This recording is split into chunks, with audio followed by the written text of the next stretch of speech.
তা হচ্ছে যে আপনারা যারা ঘটনা পাঠাচ্ছেন তাদের মধ্যে আমরা এইবার যেমন পড়ার মতন ঘটনা একটু কম পেয়েছি।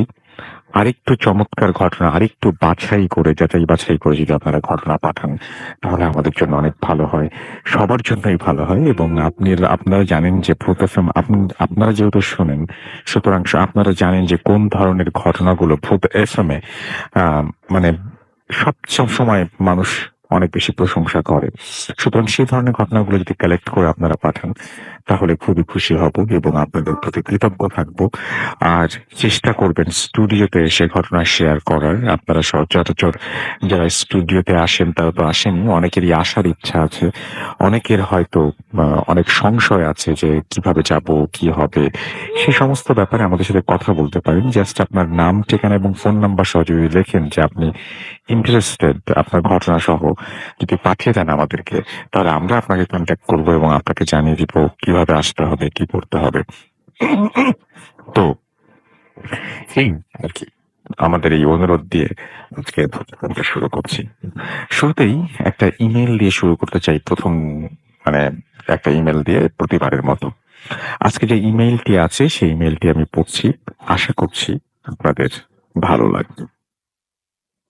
আমরা জানি যেটা বিজয়ের মাস এবং স্বাধীনতা যুদ্ধের সময়ের এই ঘটনা একটা। এবং আমি সেই কারণেই শুরুতেই আমাদের যে শহীদ যারা হয়েছেন মুক্তিযুদ্ধে, যারা অংশগ্রহণ করেছেন মুক্তিযুদ্ধে, সেই সমস্ত মুক্তিযোদ্ধাদের যারা জীবিত অবস্থায় এখনো আছেন তাদের প্রত্যেকের প্রতি শ্রদ্ধা জানাচ্ছি এই বিজয়ের মাসে।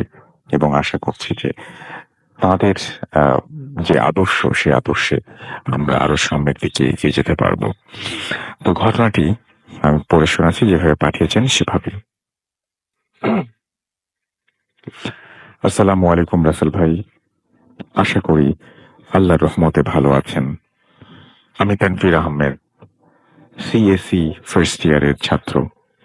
আমি পুরান ঢাকায় থাকি। ঘটনাটি আমার পক্ষে স্টুডিওতে এসে বলা সম্ভব না। আমি ভূত এফএমের নিয়মিত শ্রোতা। আমার ঘটনাটি ভূত এফএমের জন্য সিলেক্ট। এই ঘটনাটি অনেক পুরনো, স্বাধীনতা যুদ্ধের সময়কালে ঘটে যাওয়া ঘটনা। পুরান ঢাকার মেল ব্রেক ফরিদাবাদের ঘটনা।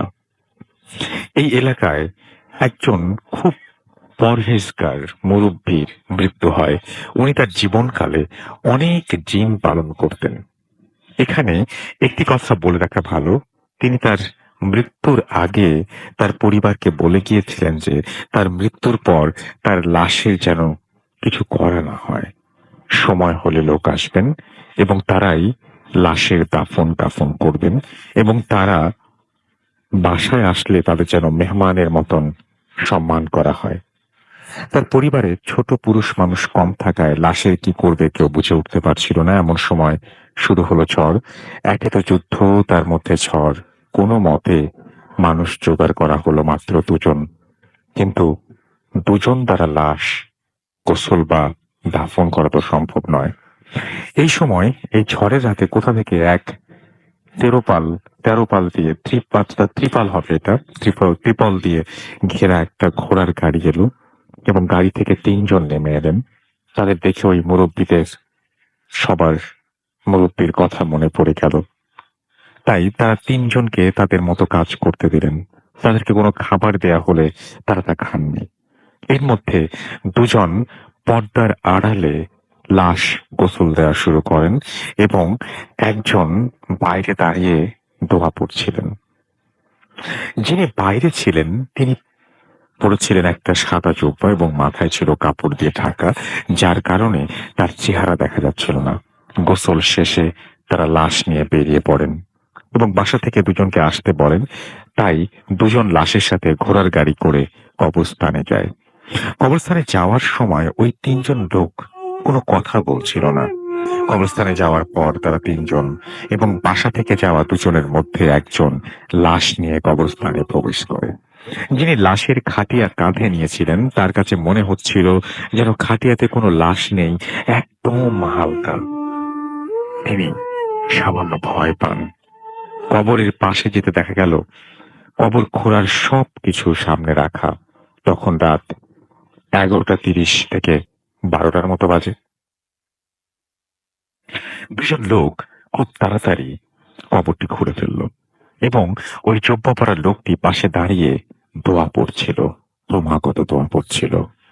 বাসা থেকে যাওয়া দুইজনের ওপর থেকে লাশটি কবরে নামান এবং নিচ থেকে ঘোড়ার গাড়ি থেকে আসা দুজন লোক লাশটি কবরে শোয়ান। লাশটি কবরে শোয়ানোর সময় তেমন ভারী মনে হয়নি। বাঁশ আর চাটাইয়ের বিছান হয়ে গেলে ঘটে সবচেয়ে ভয়ঙ্কর ঘটনা। এখন মাটি দেবার পালা। বাসা থেকে আসা দুজন আগে মাটি দিতে যান। প্রথম জন মাটি দিয়ে আসেন এবং দ্বিতীয় জন যখন নিচু হয়ে মাটি দেন, দিয়ে ওঠার সময় তিনি ওই জব্বা পরা লোকটির চেহারা দেখে ফেলেন এবং যা দেখেন তা দেখার জন্য তিনি প্রস্তুত ছিলেন না। তিনি দেখেন যে ব্যক্তি মারা গেছেন সেই ব্যক্তিটি দাঁড়িয়ে আছেন কবরের পাশে এবং নিজের লাশ তিনি নিজেই দাফন করছেন এবং নিজের কবরে মাটি দিলেন। এই দৃশ্য তিনি কোনো মতে দেখে নিজেকে সামাল দিতে পারলেন না। শেষে ভয়ে কাঁপতে কাঁপতে ফিরে এলেন। ফিরে আসার সময় কবর থেকে 30 ফুট দূরে এসে পিছনে তাকিয়ে দেখলেন তিনজনের একজনও সেখানে নেই। কবরস্থান থেকে বাইরে এসে এরা ঘোড়ার গাড়িটিও আর দেখতে পাননি। এই দেখে তারা ভয়ে কোনো মতে বাসায় আসেন এবং তখন সব খুলে বলেন তাদের সাথে কি হয়েছিল। তখন জানা যায় ঘোড়ার গাড়িতে প্রথম একজন জুব্বা পরা লোকটির চেহারা দেখে এবং তখন এটা বুঝতে পারে যে কি হতে চলেছে। এই ছিল ঘটনা। এটি আমার পাঠানো প্রথম ঘটনা। ভালো লাগলে পড়ে শোনাবেন। ধন্যবাদ রাসেল ভাই। এরপরে তিনি তার ফোন নাম্বার শেয়ার করেছেন এবং তিনি জানিয়েছেন তিনি থাকেন 5 নং রকনপুর 3য় লেন। ওকে, এটা আমাদের প্রথম ঘটনা ছিল এবং আশা করছি যে প্রথম ঘটনাটি আপনাদের ভালো লেগেছে। খুব অদ্ভুত টাইপের একটা ঘটনা। দ্বিতীয় যে ঘটনাটি আমরা শুনবো সেটিও খুব অদ্ভুত একটা ঘটনা। আমাদের স্টুডিওতে আমাদের একজন অতিথি এসেছেন, তিনি শোনাবেন আপনাদেরকে। আপনার নামটা প্লিজ একটু বলবেন, আপনি কোথা থেকে এসেছেন সেটা বলবেন, তারপর আপনার ঘটনায় যাব। আসসালামু আলাইকুম রাসেল ভাই, আমি ওয়ালাইকুম ইসমাইল আসসালাম। সুমন আজান মোহাম্মদপুর থেকে এসেছি। জি, আপনার জি ঘটনা। রাসেল ভাই, আমার যে ঘটনাটি, এই ঘটনাটি রাসেল ভাই আমাদের এক তাবলিগ জামাতের এক ভাইয়ের কাছ থেকে শোনা। উনি পাকিস্তান থেকে বাংলাদেশে এসেছিলেন দিনের কাজের জন্য। তখন ওনার সাথে আমার মসজিদে পরিচয় হয় এবং সেখান থেকে কথার প্রসঙ্গে তখন যে এই ঘটনাটি শোনা। তো রাসেল ভাই, আমি আমার ঘটনায় চলে যাচ্ছি। ঘটনাটি ঘটে 1996 সালে পাকিস্তানের বেলুচিস্তান প্রদেশের একটি গ্রামে এক নির্মাণাধীন বাড়িকে কেন্দ্র করে। রাসেল ভাই, একটু বলে রাখি, এই বাড়িটি যে নির্মাণ করার জন্য যে মালিক আর কি বাড়িটি তৈরি করার জন্য প্রিপারেশন নেয় বা উনি করবে, উনি হচ্ছেন পুশতুন, একজন পুশতুন ব্যবসায়ী। এই বাড়িটি নির্মাণের জন্য সে একটি জায়গা রেডি করে এবং সেখানে কাজের জন্য আর কি লোকাবল ঠিক করে। তো রাসেল ভাই, ঘটনা ঘটে যেদিন উনি প্রথম সেই কাজটি শুরু করেন। তো কাজটি যেদিন প্রথম উনি বাড়ি নির্মাণের কাজ ধরে, ওদিনই কিছু অস্বাভাবিক লক্ষণ বা সিমটম দেখা দেয়।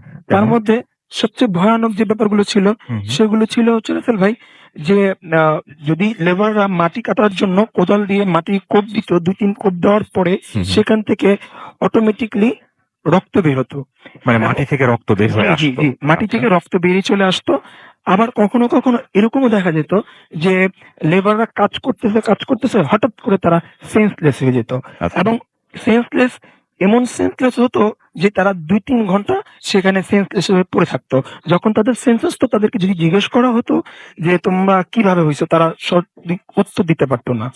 তারপরে রাসেল ভাই, এমনও দেখা যেত যে কাজ করতে করতে হঠাৎ করে তারা বমি করছে এবং বমি এমন পর্যায়ে চলে যেত সেখানে রক্ত বমি আর ব্লিডিং হয়েছে।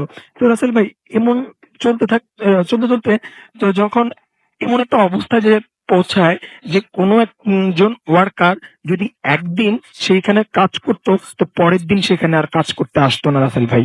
তো ওই যে বাড়ির মালিক, সেই পুস্তুন ব্যবসায়ী, সে খুবই বিপদে পড়ে যায়, খুবই টেনশনে পড়ে যায়। এবং যেহেতু এই ঘটনাটি সেই এলাকায় খুব জানাজানি হয়ে যায়, আর কি সবার মুখে চলে আসে, তখন যে সেখানে আর কেউ কাজও করতে রাজি হচ্ছিল না। তো ওই ব্যবসায়ী বা ওই বাড়ির মালিক একদিন, একটু বলে রাখি, উনি খুবই আল্লাহ আল্লাহ পরহেজগার একজন লোক ছিলেন। তো উনি একদিন তাহাজ্জুদের নামাজ পড়ে খুবই কান্নাকাটি এবং আল্লাহর কাছে এসে প্রার্থনা করছে যে, আল্লাহ, আমি এমন কি করলাম যে তুমি আমার এই কাজের মধ্যে, আমি তো কি বিঘ্ন ঘটাচ্ছ বা আমার কাজের মধ্যে বিঘ্ন হচ্ছে, কিন্তু কেন? আমি তো এমন অসৎ কোনো পয়সা বা অসৎ উপার্জন দিয়ে এই বাড়ির কাজ ধরি নাই, বা আমি তো আর কি হক হালালি টাকা দিয়ে এই বাড়ির কাজটা শুরু করি। তো উনি কান্নাকাটি করতে করতে করতে করতে রাসেল ভাই হঠাৎ করে ওনার চোখ লেগে চলে আসে। এই চোখ লেগে আসার পরে সে গভীর নিদ্রায় চলে যায় এবং হঠাৎ করে উনি একটা স্বপ্ন দেখে রাসেল ভাই, এবং সেই স্বপ্নের মধ্যে একজন জুব্বা পরা 6 ফিট থেকে 7 ফিট লম্বা একজন বুজুর্গ লোক, দাড়িওয়ালা, তাকে বলছে যে, দেখ, তুই খুব আল্লাহ আল্লাহ একজন লোক, পরেজগার লোক, আমি চাই না তোর কোনো ক্ষতি হোক, তুই এই বাড়িটির কাজটি বন্ধ করে দে। আর যদি তুই বাড়িটির কাজ বন্ধ না করিস, তাহলে তোর বিশাল ধরনের একটা ক্ষতি হয়ে যাবে। তো আমি চাই না তোর কোনো ক্ষতি করতে, তাই তুই এখান থেকে কাজ বন্ধ করে এখান থেকে চলে যা। তো সেই বাড়ির মালিকটি সকালবেলা ঘুম থেকে উঠে, এবং উঠে তো সে আরো হতাশায় ভোগ করে এবং খুবই টেনশনে কি পড়ে যায় যে কি করব কি করব কি হবে। তো সে ওইখানকার লোকাল আর কি বেলুচিস্তানেরই এক লোকাল আল্লাহ আল্লাহ লোকের সাথে আর কি পরেজগার একজন ইমানদার একজন লোকের সাথে সে মাসোয়ারা করে যে আসলে আমার এটা যে হচ্ছে, এটা হচ্ছেটা কি। তখন যে রাসেল ভাই, সে ওই লোকটার সাথে কথাবার্তা বলে যে আসলে আমার এরকম এরকম হচ্ছে, আমি স্বপ্নেও আমাকে এরকম অ্যালার্ট করা হয়েছে, এখন আমি কি করতে পারি? আমি কি বাড়ির কাজটা কি বন্ধ করে দেবো, বা দেওয়ারও তো কোনো সুযোগ নেই, তো আমি কি করতে পারি? তখন সেই লোকটি, সেই হুজুর, তাকে উপদেশ দিল যে তুমি এক কাজ করো, তুমি একটি মিলাদ মাহফিল করে দাও, দোয়া মাহফিলের ব্যবস্থা করো, কোরআন খানির ব্যবস্থা করো, আর একটি কালো ছাগল সদগা দিয়ে দাও, দেখবে আল্লাহর নাম নিয়ে সব ঠিক হয়ে যাবে। তখন যেই কথা সেই কাজ, সে করলো কি, যে ওই বাড়িটার জায়গাটার মধ্যে একটা মিলাদ মাহফিল, দোয়া মাহফিলের আয়োজন করলো এবং একটি ছাগল সদগা দিয়ে দিল, এবং সে ভেবে নিল যে এই বুঝি আমার সকল সমস্যার সমাধান। তো সেই সে নিশ্চিন্তে রইল। 2 দিন পরে তার কাজ সে শুরু করলো। কিন্তু রাসেল ভাই, সে কাজ শুরু করার পরে সেই একই রকম সিমটম গুলো আবার দেখা দেয়। এই একইভাবে সেই মাটি কাটলে রক্ত বেরোচ্ছে, বা লেবাররা অজ্ঞান হয়ে যাচ্ছে, সেন্সলেস হয়ে যাচ্ছে, বা সেই রক্ত বমি করছে। তো এরকম করতে করতে রাসেল ভাই বিষয়টা এমন আকারে দাঁড়ায় যে এক কান দুই কান, যেহেতু গ্রামের ব্যাপার, গ্রামে একটা জিনিস কখনোই হাইট থাকে না, তো এক কান দুই কান সবার কাছে ব্যাপারটা ছড়িয়ে পড়ে। তো ছড়িয়ে পড়ার পরে যেই সমস্যাটা হয় যে কোনো একটা ওয়ার্কার সে পায় না কাজ করার জন্য। তো কোনো লেবার বা কোনো ওয়ার্কার না পাওয়ার কারণে সেই পুস্তন ব্যবসায়ী, যে বাড়ির মালিকটি, সে তার বাড়ির কাজ অফ করতে, মানে বন্ধ করতে, সাময়িকভাবে বন্ধ করতে সে বাধ্য হয়। তো সে কাজটি বন্ধ করে দেয় এবং বন্ধ করে দিয়ে সে তার এলাকা পুস্তনে চলে যায়। তো 3 মাস পর রাসেল ভাই, সে করে কি, তার এলাকা থেকে 11 জন লেবার এবং 2 জন ইঞ্জিনিয়ার সহ মোট 13 জন সাথে করে নিয়ে সে পুনরায় সেই বেলুচিস্তানে চলে আসে, তার সেই নির্মাণাধীন বাড়ির কাজে চলে আসে এবং মনোনিবেশ করে। তো একটা পর্যায়ে হয় কি, যে এই লোকগুলো যেহেতু অনেক দূর থেকে আসছিল, তো তাদের থাকা খাওয়ার ব্যবস্থা কিন্তু ওই মালিককেই করতে হবে। তো সে করলো কি, 2টা অস্থায়ী শেড, 2টা রুম, অর্থাৎ সেই জায়গাটির পাশে, নির্মাণাধীন বাড়িটির 2 পাশে 2টি রুম করে দিল। একটা রুমে সে লেবারদের জন্য ব্যবস্থা করলো, আরেকটা রুমে সেই 2 জন ইঞ্জিনিয়ারের জন্য ব্যবস্থা করলো। এখানে একটু বলে রাখি যে 2 জন ইঞ্জিনিয়ার উনি নিয়ে আসছিল, তাদের একজনের নাম হচ্ছে সামাদ এবং একজনের নাম হচ্ছে ইয়াসিন। তারা 2জনই ছিল বয়সে খুব তরুণ এবং তারা মডার্ন সায়েন্সে বিশ্বাসী। তারা এই প্যারানরমাল ব্যাপারগুলো একদমই বিশ্বাস করতে চাইতো না। সে এখানে আসার পরেও, শোনার পরেও সে কিন্তু এগুলো বিশ্বাস করে। তারা 2জন কিন্তু বিশ্বাস করেনি। তারা বলতেছে না, এগুলা কোনো ব্যাপার না, এগুলা এরকম প্যারানরমাল বিষয়, এগুলা কোনো বিষয় না। তো যা হয়, এই দুজন ইঞ্জিনিয়ারের মধ্যে যে সামাদ নামে যে ইঞ্জিনিয়ার ছিল, সে ছিল খুবই পরেজগার, পাঁচ ওয়াক্ত নামাজ পড়তো, আল্লাহওয়ালা, দিনদার, কামেনদার মানুষ। সে খুবই আর কি নামাজি মানুষ ছিল। তো রাসেল ভাই, তারা আস্তে আস্তে আস্তে এই প্রবলেমের মধ্যে কাজ শুরু করে। তো শুরু করার পরে যখন এই প্রকট আকারে ধারণা আর কি এই সমস্যাগুলো প্রকট আকারে দেখা দেয়, তখন যে সেইখানকার সেই লেবাররা পর্যন্ত কাজ করতে অসম্মতি জানায়। তারা সেই কাজ আর করবে না বলে সাফ জানিয়ে দেয়। কিন্তু ওই দুইজন ইঞ্জিনিয়ার করে কি, তাদেরকে বিভিন্ন রকম ভয়ভীতি দেখায়। যে বলে যে তোমরা কন্টাকে আছো, তোমরা সাইন করছো, তোমরা এখান থেকে যেতে পারবা না, তোমাদের টাকা দেওয়া হবে না, বা তোমাদের সমস্যা হবে। ভয়ভীতি প্রদর্শন করে সেই দুজন ইঞ্জিনিয়ার ওই লেবারদেরকে দিয়ে এই সমস্যাগুলোর মধ্যেও তাদের কাজ এগিয়ে নেয়। তো রাসেল ভাই, হয় কি, যে একটা পর্যায়ে যখন ছাদ ঢালাই দিবে, তার 2 দিন আগে ওই দুই ইঞ্জিনিয়ারের মধ্যে এক ইঞ্জিনিয়ার যে সামাদ, তার বাড়ি থেকে খবর আসে যে তার আম্মা খুবই অসুস্থ, তাকে এই মুহূর্তেই যেতে হবে যদি তার আম্মাকে দেখতে হয়, আর কি জীবিত অবস্থায় দেখতে হয়। তখন সে বাধ্য হয়ে তার বাড়িতে ফিরে যায়। আর এদিক দিয়ে সামাদ চলে যাওয়ার পরে, ইঞ্জিনিয়ার সামাদ চলে যাওয়ার পরে, যে ইঞ্জিনিয়ার ইয়াসিন যে ছিল, সে থেকে যায় এবং সে কাজ এগিয়ে নেয়। তো রাসেল ভাই, আগামীকালকে ঢালাই, এমন সময় সে তার সব কাজ পরিপাটিভাবে সবকিছু গোছানো আছে কিনা সব চেকচাক করে রাতের আনুমানিক 1টার সময় তার রুমে সে ঘুমানোর জন্য চলে যায়। আর লেবাররা খাওয়া দাওয়া করে লেবারদের রুমে চলে যায়। তো রাসেল ভাই, সবকিছুই ঠিকঠাক ছিল। তখন রাত আনুমানিক 3টা।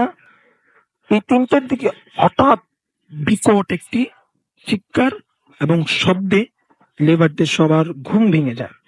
তারা যখন ঘুম থেকে উঠে, তারা এই শব্দটি সেই ইঞ্জিনিয়ারের রুম, সেই ইয়াসিনের রুমের দিকে ছুটে যায়, যেহেতু শব্দটা ওইখান থেকে আসছিল। তো তারা ওই রুমে যেয়ে যা দেখে, তারা তাদের চোখকে সেটা বিশ্বাস করাতে পারছিল না রাসেল ভাই। যে তারা যেটা দেখে সেটার জন্য তারা একদমই প্রস্তুত ছিল না। তারা দেখে যে ওই ইঞ্জিনিয়ার ইয়াসিন নিচে পড়ে আছে, তার শরীর পুরা উলঙ্গ অবস্থায়, বিবস্ত্র অবস্থায়, তার শরীরে কোনো রকম কাপড় চোপড় নেই। তার নাক মুখ দিয়ে ফিনকি দিয়ে রক্ত বেরোচ্ছে এবং সে চোখ দুটো বড় বড় করে উপরের দিকে চেয়ে আছে। এবং গরু জবাই দিলে যেরকম ঘোঙানোর যে শব্দ আমরা সাধারণত যেটা দেখতে পাই, ওরকম ভয়ানক ঘোঙানোর শব্দ করছে এবং সে উপরের দিকেই চেয়ে আছে। মনে হচ্ছে যে উপরে কেউ তার দিকে তাকিয়ে আছে। তো লেবাররা এইটা দেখে তারা পুরো হতভম্ব হয়ে যায়, হতবাক হয়ে যায়। তারা কি করবে কিছু বুঝতে পারে না। কিন্তু এতগুলো লোক যে ওই ইঞ্জিনিয়ারের রুমে, ইঞ্জিনিয়ারের সামনে, ওর চোখ ওদের দিকে না, ওর চোখ সেই উপরের দিকেই চেয়ে আছে, যে উপর দিকে মনে হয় কিছু একটা তার দিকে তাকিয়ে আছে। এবং সে গঙ্গানোর সেই শব্দ করে যাচ্ছে আর রক্ত ফিনকি দিয়ে বেরিয়ে যাচ্ছে। এমতো অবস্থায় তারা সবাই মিলে সেই ইঞ্জিনিয়ারটাকে ধরে বাইরে নিয়ে আসে। সেই বিবস্ত্র অবস্থায় তাকে বাইরে নিয়ে আসে। বাইরে নিয়ে আসার পরে তার মাথায় পানি ঢালতে থাকে রাসেল ভাই, এবং 5 মিনিটের মধ্যে সেই ইঞ্জিনিয়ারটা মারা যায় রাসেল ভাই। এবং মারা যাওয়ার পরে যখন সকালবেলা আনুমানিক ফজরের আজান দিয়ে দেয়, সেই ব্যাপারটা সব দিকে ছড়িয়ে পড়ে। বিশেষ করে সেই গ্রামটার সব মানুষ একত্রিত হয়ে যায় এবং সবাই হতভম্ব হয়ে সেই লাশটাকে দেখে এবং সবার মধ্যে কানাঘোষা চলতে থাকে। ইতিমধ্যে রাসেল ভাই, সেখানে ঘটনায় স্পটে পুলিশ চলে আসে। তো পুলিশ আসার পরে এবং বিষয়টা জানতে চায় যে আসলে কি ব্যাপারটা। তখন সবাই মিলে এই ব্যাপারটা বলে, কিন্তু পুলিশ সেটা আমলে নিতে চায় না। তো এর মধ্যে সেই বাড়ির মালিক, সেই পুস্তুন ব্যবসায়ী, সেও চলে আসে এবং সে এই ব্যাপারটা বুঝতে পারে যে তাকে যে ওয়ার্নিং করা হয়েছিল, যে নিষেধ করা হয়েছিল, হয়তোবা তারই রেজাল্ট, হয়তোবা এইটা। কিন্তু তারপরেও সে এটা বলতে চায় না। সে পুলিশকে বরং এটা বলে যে এটা মার্ডার কেস বলে ধামাচাপা দিতে চেষ্টা করে যে এটা মার্ডার কেস। তো পুলিশ সেই রিপোর্ট অনুযায়ী আর কি মার্ডার কেসের রিপোর্ট অনুযায়ী তাকে নিয়ে যায় পোস্টমর্টম করার জন্য, মর্গে পাঠায়। তো রাসেল ভাই, পোস্টমর্টম করার সময় যে ডুম এবং যে ডক্টররা উপস্থিত ছিলেন ওই লাশটাকে, ওই ইঞ্জিনিয়ারের লাশটাকে পোস্টমর্টম করার সময়, তাদের ভাষ্য অনুযায়ী তারা পুলিশকে যেভাবে বলে যে তারা তাদের কর্মজীবনে এরকম কখনো তারা দেখেনি, যে তারা দেখে যে ওই ইঞ্জিনিয়ারটার যে লিভার, যেটা কলিজা বলি আমরা, সে কলিজার ৩ ভাগের ২ ভাগটা আর কি মিসিং। মানে কলিজার ৩ ভাগের ২ ভাগ ছিল না এবং ১ ভাগ ছিল, এবং ১ ভাগও এমন একটা বাজে অবস্থায় ছিল যে মনে হচ্ছে যে কোনো একটা হিংস্র পশু অনেকদিন যাবৎ অভুক্ত ছিল, যে এই কলিজাটাকে এমনভাবে খেয়ে নিয়েছে যে ২ ভাগ খেয়ে নিছে আর ১ ভাগ যেটা ছিল অবশিষ্ট রেখে গেছে। তো রাসেল ভাই, যে থেতলানো ছিল বা বড়, বড় নখের যে আঁচড় দিলে যেই অবস্থা হয় আরকি, যে খামচানো, এরকম একটা বাজে অবস্থায় ছিল এবং তার অন্য পুরা বডিতে কোথাও কাটা-ছিঁড়া ছিল না, অথচ সেই কলিজাটা সেটা মিসিং ছিল। এবং এই ঘটনাটা পুলিশ যখন ডাক্তার এবং ডোমদের কাছ থেকে শোনে, তখন তারা পুরা হতভম্ব হয়ে যায়, হতবাক হয়ে যায় এবং তারা সেই ঘটনার স্পটে চলে যায় এবং যেয়ে তারা ইনকোয়ারি করতে থাকে যে আসলে বিষয়টা কি। তখনকার ওইখানকার যারা লেবার ছিল, তারা এই প্যারানরমাল বিষয়গুলো তাদের সাথে যে এতদিন যাবৎ ঘটছে, সেই ব্যাপারগুলো তারা সব খুলে বলে এবং পুলিশদের কাছে। হ্যাঁ, পুলিশদের কাছে খুলে বলে বিষয়টা। আচ্ছা। এবং গ্রামের মানুষরাও সেম একই কথা বলে যে এরকম, এরকম। তখন যে মালিক বাধ্য হয় যে তাকে যে স্বপ্নে যে ব্যাপারটা দেখানো হইছে সেটা, এবং এতদিন যাবৎ যে ব্যাপারগুলো একটার পর একটা চলে আসছে, সেই ব্যাপারটা A to Z পুলিশকে তারা বলে এবং পুলিশ সেই ব্যাপারটা জেনে এটাকে, এই বাড়িটাকে, কাজটাকে একদম বন্ধ করে দেয়, বাড়িটাকে সিলগালা করে দেয় এবং এই ব্যাপারটা সেই পুরো বালুচিস্তান প্রদেশে খুব ছড়িয়ে পড়ে এবং এই ব্যাপারটা এখনো অনেক মানুষ জানে এবং এটা খুবই আর কি জনবহুল একটা ঘটনা ঘটেছিল রাসেল ভাই। এই ছিল আমার ঘটনা।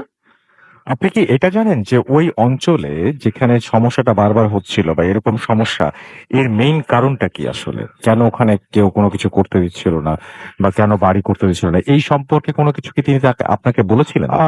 না রাসেল ভাই, এই সম্পর্কে উনি আমাকে তেমন কিছু বলে নাই, বাট উনি বলেছিলেন যে ওই ব্যবসায়ী, মানে ওই বাড়ির মালিক, যে ওই স্বপ্নে উনি যেটা দেখেছেন ওইটা হুম। একটা জিন ছিল। আচ্ছা। যেহেতু হ্যাঁ, ওই আলখাল্লা পরা ছিল এবং খুব পয় পরিষ্কার, খুবই আর কি দাড়িওয়ালা, লম্বা, মাথায় পাগড়ি বাঁধা, এরকম একটা লোক ছিল। তো ওইটা থেকে অনুমান আর কি অনুমান এটা করা যায় যে ওইখানে হয়তো এটা কোনো জিনের পরিবার বসবাস করতো রাসেল ভাই। এই জন্যই ওকে, হয়তো তারা চাচ্ছিল না যে ওইখানে অন্য কেউ এসে বসতি স্থাপন করুক। Okay. Thank you so much. Thank you. জি, আপনি আরো বলতে চান? জি, বলেন। যে এই এই ঘটনাটা যেই ভাই শেয়ার করছে, শাহনেওয়াজ ভাই, এবং উনি এই ঘটনাটা আমাকে বলছে যে শেয়ার করতে, কিন্তু যেন এই ব্যাপারটা সম্পর্কে যতটুকু ঘটেছে তাই যতটুকুই বলা হয়, যেন কিছু আর কি কম বেশ বাড়িয়ে না বলা হয়, তাতে নাকি কোনো রকম সমস্যা হতে পারে। আপনার সমস্যা হতে পারে। জি। ওকে, ওকে, হ্যাঁ। Thank you. আমাদের হচ্ছে হাবিব রোহান আমাদের সাথে লিখেছেন শীতের দিনের এপিসোড। আমাদেরকে তানহা আফরিন আশা লিখেছেন আসসালামু আলাইকুম রাসেল ভাই। ওয়ালাইকুম সালাম। এবং তিনি খুলনা থেকে শুনছেন। আগামীকাল এক্সাম থাকায় পুরো শো এনজয় করতে পারবেন না, সেটা খুব ভালো ডিসিশন আমার মনে হয়। সামিয়া সালসাবিল আমাদের লিখেছেন বরিশাল থেকে শুনছেন, তিনি জেএসসি এক্সাম দিয়েছেন এবার এবং তিনি একজন সিঙ্গার এবং তিনি বলছেন যে ভূত এফএম মিস করছি না, ভূত এফএম এর সাথেই আছি। সঞ্জিদা রহমান আমাদের সাথে আছেন এবং তিনি ঢাকা থেকে শুনছেন। আজকের এপিসোডটি তিনি আশা করছেন অনেক ভয়ঙ্কর হবে। আশিকুর রহমান রাসেল আমাদের সঙ্গে আছেন, ঢাকা থেকে শুনছেন এবং আজকের এপিসোডটি অনেক মজার হবে সেটা তিনি আশা করছেন। এমডি শাহরিয়ার মাহমুদ নড়াইল থেকে শুনছেন, আমাদের সাথে আছে এবং তিনি বলছেন যে ভালো আছে। সারা আহমেদ আমাদের সাথে আছেন এবং তিনি থ্যাংক ইউ রাসেল ভাই, ভূত এফএম এর জন্য থ্যাংকস দিয়েছেন তিনি। You are most welcome. আমাদের সঙ্গে আছেন দেখতে পাচ্ছি এছাড়াও সিনথিয়া আফরিন নিথু এবং তিনি বলছেন শুনছি, আজকে অল্প শুনবো কারণ কালকে এক্সাম আছে। তার মানে অনেকেরই এক্সাম আছে। ওকে, তারপরেও যে আপনারা এসছেন এটাই তো অনেক। আমাদেরকে আয়েশা খান লিখেছেন যে ভূতের গল্প শুনতে শুনতে এত অ্যাডিক্টেড হয়ে গেছে যে আমার চিন্তা ভাবনাগুলো কেমন যেন হয়ে গেছে, এখন শুধু কল্পনাতেও ভূত কাহিনী। ওকে, আমাদের সঙ্গে আছেন দেখতে পাচ্ছি রায়হান আহমেদ শুভ, এবং তিনি একটা ঘটনা সম্ভবত শেয়ার করেছেন। এখানে শেয়ার না করে আমার মনে হয় ইমেইল করে দিলে বেটার, কারণ এখান থেকে আমরা ঘটনা নিয়ে সেগুলো মানে কালেক্ট করে আবার ইয়ে করি না। তো আমার মনে হয় যে আপনারা যে অ্যাড্রেসটা দেওয়া হয়েছে ভূত@radio40.fm, সেখানে যদি ঘটনাটি পাঠিয়ে দেন দয়া করে, তাহলে আমাদের জন্য অনেক সুবিধা হয়। জানতুল ফেরদৌস প্রিয়া আমাদের লিখেছেন, আবারও চলে এলাম ভূত এফএম লাইভ শুনতে। গত 3 সপ্তাহ লাইভ শুনতে পাই নাই, তাই আজকে আর মিস করা যাবে না, তাই চলে এলাম ভূত এফএম এ। আমাদের সঙ্গে আছেন দেখতে পাচ্ছি প্রীতুল খান, এবং শুনছেন বরাবরের মতো সেটা তিনি লিখেছেন। শাহরিয়ার কবির সিয়াম আমাদের সঙ্গে আছেন, এবং তিনি বলছেন ভূত এফএম এর সঙ্গে থাকবেন। রাফিউল ইসলাম রাহিম আমাদের সঙ্গে আছেন, রামিল আমাদের সঙ্গে আছেন, এবং তিনি বলছেন যে তিনি ভূত এফএম এর বিগ বিগ ফ্যান, শুনছেন উত্তরা থেকে। আহাদিয়ান খান প্রহর আমাদের সঙ্গে আছেন, আমাদের সঙ্গে আছেন লামিসা অরিন। 2012 সাল থেকে তিনি ভূত এফএম শোনেন, আজকে প্রথম কমেন্ট করলেন এবং কমেন্টটি পড়ে ফেলেছি আমি। আমাদের সঙ্গে আছেন ফারুক রেজা, এবং আমাদের সঙ্গে আছেন দেখতে পাচ্ছি আবির হুসাইন ধ্রুব, এবং আমাদের সঙ্গে আছেন দেখতে পাচ্ছি শামীম ফয়সাল, আমাদের তিনি সিলেট থেকে শুনছেন। আমাদের সঙ্গে আছেন দেখতে পাচ্ছি উদয় কুমার, রাজশাহী থেকে শুনছেন তিনি, এবং তার কাছে অনেক ভালো লাগছে। শান্ত চৌধুরী আমাদের সঙ্গে আছেন, আমাদের সঙ্গে আছেন PM রাকিব হুসাইন আছেন, আমাদের সঙ্গে দেখতে পাচ্ছি মশিউর রহমান জয়, ইয়ামিন এলন আমাদের সঙ্গে আছেন, আমাদের সঙ্গে আছেন সারোয়ার ইসলাম, এছাড়াও আরজে সোহাগ আমাদের সঙ্গে আছেন, MD মায়ান হুসাইন আমাদের সঙ্গে আছেন, আমাদের সঙ্গে আছেন HD হানিফ, মুন্না খান আমাদের সঙ্গে আছেন, মিরপুর থেকে শুনছেন তিনি। MD নাসিম হুসাইন আমাদের সঙ্গে আছেন, বগুড়া থেকে শুনছেন, আমাদের সঙ্গে আছেন টিডি তামিম, আমাদের সঙ্গে আছেন আব্রাহাম মার্মা, এবং আমাদেরকে বলছেন যে জুজুর ঘটনা কোথায় পাবো। জুজুর ঘটনা আপনি পেয়ে যাবেন যদি চান তাহলে, এবং সেটা আমাদের কোনো না কোনো একটা এপিসোডে হয়তো আমরা আবারও শোনানোর চেষ্টা করব। আশা করছি যে সেই সময় আমাদের সঙ্গেই থাকবেন এবং আমাদেরকে শুনবেন আপনি। তো যাই হোক, আমাদের যারা ইমেইল করতে চান, আমাদের ইমেল অ্যাড্রেস তো আমি বলে দিলাম, আরো একবার বলে দিতে চাই, ভূতফম@radio40.fm, which is BHWTFM@RADIOFORTI.fm। আপনার নাম, ঠিকানা এবং ফোন নাম্বার সহ আপনার জীবনে ঘটে যাওয়া বা আপনার জানা সেরা ঘটনা লিখে পাঠিয়ে দিন আমাদের কাছে। ঘটনার শুরুতে অবশ্যই উল্লেখ করুন যে ঘটনাটি আপনি স্টুডিওতে এসে শেয়ার করতে চান, নাকি আপনি চান আপনার ঘটনা আমরা পড়ে শোনাই। যারা দেশের বাইরে রয়েছেন তারা সরাসরি অডিও ক্লিপ শেয়ার করতে পারেন আমাদের সঙ্গে। আমাদের যে ভূত এফএম পেজ আছে, সেই পেজটিও আমি দেখছি যে আমাদের এখানে নিয়ারা সমৃদ্ধ মির আমাদের সঙ্গে আছেন, এবং তিনি শুনছেন, আমাদেরকে লিখেছেন সার্থক উপন্যাস ব্যর্থ লেখক রাসুল ভাই, আই লাইক ভূত এফএম। আমাদের সঙ্গে আছেন উইন্টার লাইট, এবং গোপালগঞ্জ থেকে শুনছেন তিনি। SA মেঘলা আমাদের সঙ্গে আছেন, এবং তিনি বলেছেন আই লাভ ভূত এফএম। আমাদের সঙ্গে আছেন সুমাইয়া স্নিগ্ধা, এবং আমাদের সঙ্গে আছেন তিনি বলছেন যে একটু ডিসঅ্যাপয়েন্টেড যে আজকে স্পেশাল গেস্ট তিনি পাননি। হ্যাঁ, আজকে আপনার ভাই আসার কথা ছিল, MHS বাঁধন, কিন্তু ঘটনাগুলো ভালো হচ্ছে, এই বিষয়ে কোনো সন্দেহ নেই। বাঁধন আমাদের লিখেছেন, হ্যালো রাসেল ভাই অ্যান্ড লিসনার্স, আই লাভ ভূত এফএম ভেরি মাচ। শোয়েব আমাদের সঙ্গে আছেন, এবং তিনি বলছেন যে আজকে ফ্রাইডে, তার জন্য খুব স্পেশাল একটা ডে, এবং তিনি ভূত এফএম অনেক বেশি পছন্দ করেন। আব্দুল্লাহ ইমন আমাদের সঙ্গে আছেন, আমাদের সঙ্গে আছেন FM আবির, এছাড়াও আমাদের সঙ্গে আছেন তশরিফ রাজ রাহাত, ফারুক রেজা আমাদের সঙ্গে আছেন, মিমিক মহসিন আমাদের সঙ্গে আছেন, SB ডালিম আমাদের সঙ্গে আছেন, আমাদের সঙ্গে আছেন আফিস, মোহাম্মদ আজহার উদ্দিন রাহিম আমাদের সঙ্গে, রামিম আমাদের সঙ্গে আছেন, সাকিব আল নোমান আমাদের সঙ্গে আছেন, MD জয় ইসলাম আছেন আমাদের সঙ্গে আছেন ইমরান হোসেন, এছাড়াও আছেন আমাদের সঙ্গে শাওন আচার্য, রক রায়হান আমাদের সঙ্গে আছেন দেখতে পাচ্ছি তুষার নাটোর থেকে শুনছেন তিনি। সাব্বির আহমেদ মারুফ আমাদের সঙ্গে আছেন, আজকে তার বার্থডে, জন্মদিনের অনেক অনেক শুভেচ্ছা আপনার জন্য। MI মুন্না আমাদের সঙ্গে আছেন, মোহাম্মদ মোসাদ্দেক আমাদের সঙ্গে আছেন, এবং তিনি বলছেন যে রেডিও মানেই ফুর্তি, অ্যান্ড ফুর্তি মানেই ভূত এফএম। ওকে, সাকিব হাসান আমাদের সঙ্গে আছেন, আমাদের সঙ্গে আরিফ আল হাসান অপু আছেন, ফার্স্ট টাইম ভূত এফএম শুনছেন। কাজী মাজহারুল ইসলাম আমাদের সঙ্গে আছেন, সেকেন্ড স্টোরিটা অসম হয়েছে তাই তিনি জানিয়েছেন, আমার কাছেও খুব ভালো লেগেছে। শারিয়ার ইসলাম আমাদের সঙ্গে আছেন, এবং তিনি বলছেন যে রুমমেটরা সবাই মিলে শুনছি, সবাইকে অনেক অনেক অনেক অনেক ধন্যবাদ এবং লাইট অফ করে শুনছেন তারা, অনেক অনেক থ্যাঙ্কস আমাদের সঙ্গে থাকার জন্য। ছবি আপলোড করে দিতে পারেন একটু চাইলে আপনাদের। সোহান আচ্ছা লাইট অফ, তো ছবি তুলবেন কিভাবে? প্রীতম সরকার আমাদের সঙ্গে আছেন, আমাদের সঙ্গে আছেন আশিকুর রহমান, এছাড়া আছেন নাহিদ নাজমু নইমুল, আমাদের সঙ্গে আছেন শাফিউর সাকিব, অ্যালন বয়, এম এইচ নাহিদ আমাদের সঙ্গে আছেন, আমাদের সঙ্গে আছেন মাসিকুর রহমান মাসিক, ওয়াসিব আহমেদ আমাদের সঙ্গে আছেন, রক রায়হান আছেন আমাদের সঙ্গে, রাহাত আমাদের সঙ্গে আছেন। অনেক পড়ে ফেলেছি, এখন একটা বিরতি নিতে হবে এবং বিরতির পরে আবারও ফিরে আসবো। সেই পর্যন্ত আশা করছি আমাদের সঙ্গেই থাকবেন এবং আমাদের আরো একজন নতুন অতিথি আছেন তার সঙ্গে তারপরে আমরা পরিচয় করে দিব এবং তার ঘটনা শুনবো। ছোট্ট একটা বিরতি, কোথাও যাবেন না, আমাদের সঙ্গে থাকুন। Stay tuned to radio food FM and do food.